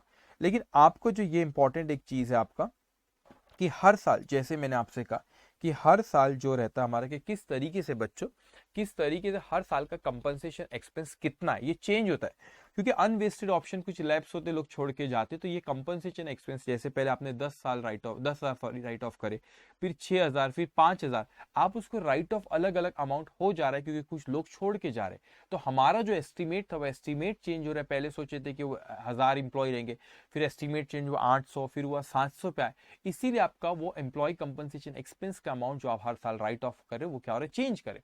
लेकिन एग्जामिनेशन में हमसे गलती ना हो तो वो क्लास में एक टेबल में बनवाता हूँ स्टूडेंट्स को। वो टेबल अपने को हर क्वेश्चन में बनाना रहेगा और वो टेबल हमको ये बताएगा कि हम को कितना हर साल अपने को राइट ऑफ करना रहेगा। सो टेबल में यहाँ पे लिख लेता हूँ। पे टेबल, वो क्या टेबल कहता है हमसे? Statement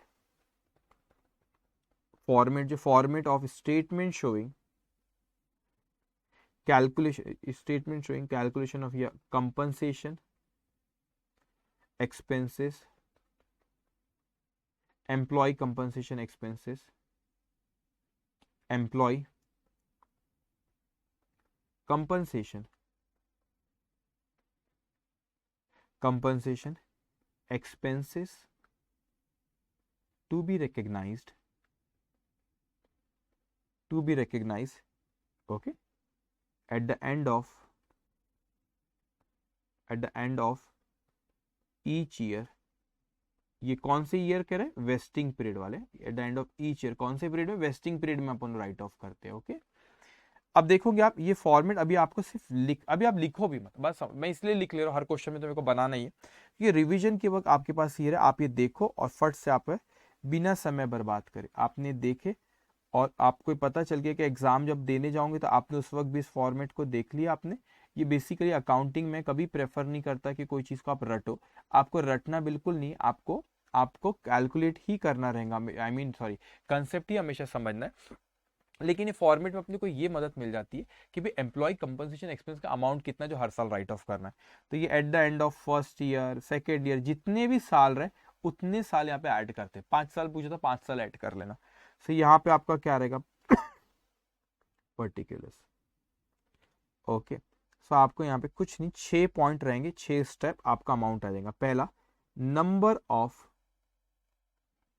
option expected to vest. जैसे हमने अभी देखे थे ना, 1,000 था, फिर 800 हुए, फिर 700 हुए, तो हर साल वो चेंज होगा। तो इस साल आपने कितना सोचे थे? एक एक साल का कैलकुलेट होता है, दूसरे साल का, फिर तीसरे साल का। तो आपने कितना सोचे थे, कितने ऑप्शन होंगे? उसके बाद कंपनसेशन एक्सपेंसेस पर ऑप्शन, कंपनसेशन एक्सपेंसेस पर ऑप्शन। सर इसका मतलब क्या होता है? कंपनसेशन एक्सपेंस पर ऑप्शन, वो ऑप्शन डिस्काउंट का अमाउंट होता है ना, वो जो कि हमारे एग्जाम्पल में 30 रुपीज जो था। थर्ड, टोटल कंपनसेशन एक्सपेंसेस, जो अपने को वेस्टिंग पीरियड में राइट ऑफ करना है, compensation expenses. Step number 3, expenses. Okay, total compensation expenses expected, हमको लगता है, क्यों एक्सपेक्टेड कह रहा हूं? क्योंकि पहले साल में तो लगता ही है, एग्जाम्पल हमने जो लेके 1000 रहेंगे, फिर 800 एम्प्लॉय होगा तो फिर 700, आप कितना एक्सपेक्ट करो, तो आप ये अमाउंट है, तो जो आपकी स्टेप नंबर 1 रहेंगी उसको आपको मल्टीप्लाई कर देना पड़ेगा स्टेप नंबर 2 से। थर्ड स्टेप रहती है आपकी अक्यूमुलेटेड, थर्ड नहीं फोर्थ, तो फोर्थ पॉइंट आप लिखेंगे accumulated, accumulated compensation expenses, accumulated compensation expenses, ये आपका कौन सा पॉइंट हो, आपका फोर्थ पॉइंट में अक्यूमुलेटेड कंपनसेशन एक्सपेंस मैं आपको सिखाऊंगा वहां पे, जो मैंने ये बोला था ना 3 साल में 30,000 3 साल में, तो दूसरे एक पहले साल के एंड तक कितना, यहाँ पे आपको बोला था ना कि 24,000 3 साल में, तो दूसरे साल के एंड तक कितने 16,000 रहता, यहाँ पे 21,000 3 साल में, तो तीसरे साल के एंड तक कितना 21, that is accumulated, that is accumulated ना, डोंट वरी, अभी क्वेश्चन सॉल्व करके वहां पे आएगा, दैट इज अक्यूमुलेटेड। उसमें से आपने फिर माइनस कर देना, यहाँ पे क्या माइनस करेंगे, जो भी अमाउंट वो आपका आता है, मैं लिख देता हूं पहले, कंपनसेशन एक्सपेंसेस recognized अर्लियर, पहले आपने कोई कंपनसेशन एक्सपेंस रिकॉग्नाइज करे थे क्या, तो इसमें जो आपका step number previously earlier step number 4 में जो अमाउंट आएगा बेटा, स्टेप नंबर 5 में आप जो रहेगा उसमें से अपने को जो भी आपने प्रीवियसली रिकॉग्नाइज करे 4 - 5 आपको करना है, जो भी प्रीवियसली रिकॉग्नाइज करें बताऊंगा कैसे निकालेंगे, वो अपन यहाँ पे लिखते। उसके बाद जो आपका 6 पॉइंट आता है compensation expenses to be recognised for the year,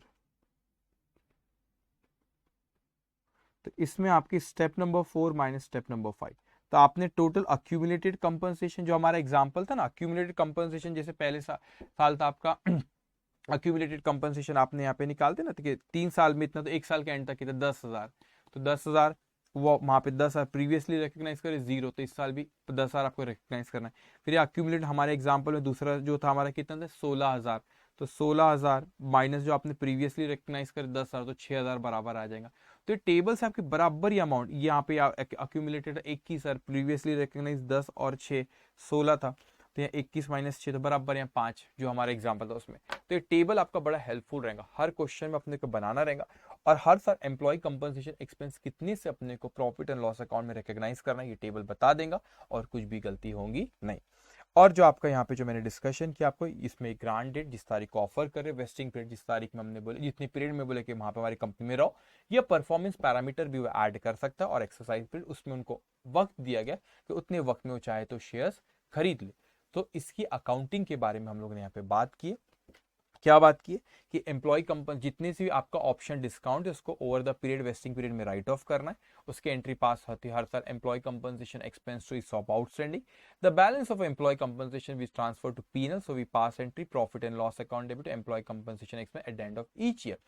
और आपका एम्प्लॉय ESOP आउटस्टैंडिंग में बैलेंस बढ़ते जाता है, और जब आप उसको एक्सरसाइज पीरियड में जब आप उसको शेयर एक्चुअल में इश्यू करते, तो जो कम कीमत पे करे वो ESOP आउटस्टैंडिंग से एडजस्ट करा जाता है, और ESOP आउटस्टैंडिंग में अगर कुछ बैलेंस रह गया, क्योंकि जितने लोगों ने वेस्टिंग पीरियड कवर करे जरूरी नहीं कि वो शेयर्स खरीदे, जिन्होंने नहीं खरीदे बैलेंस बच गया, that we transfer to general reserve.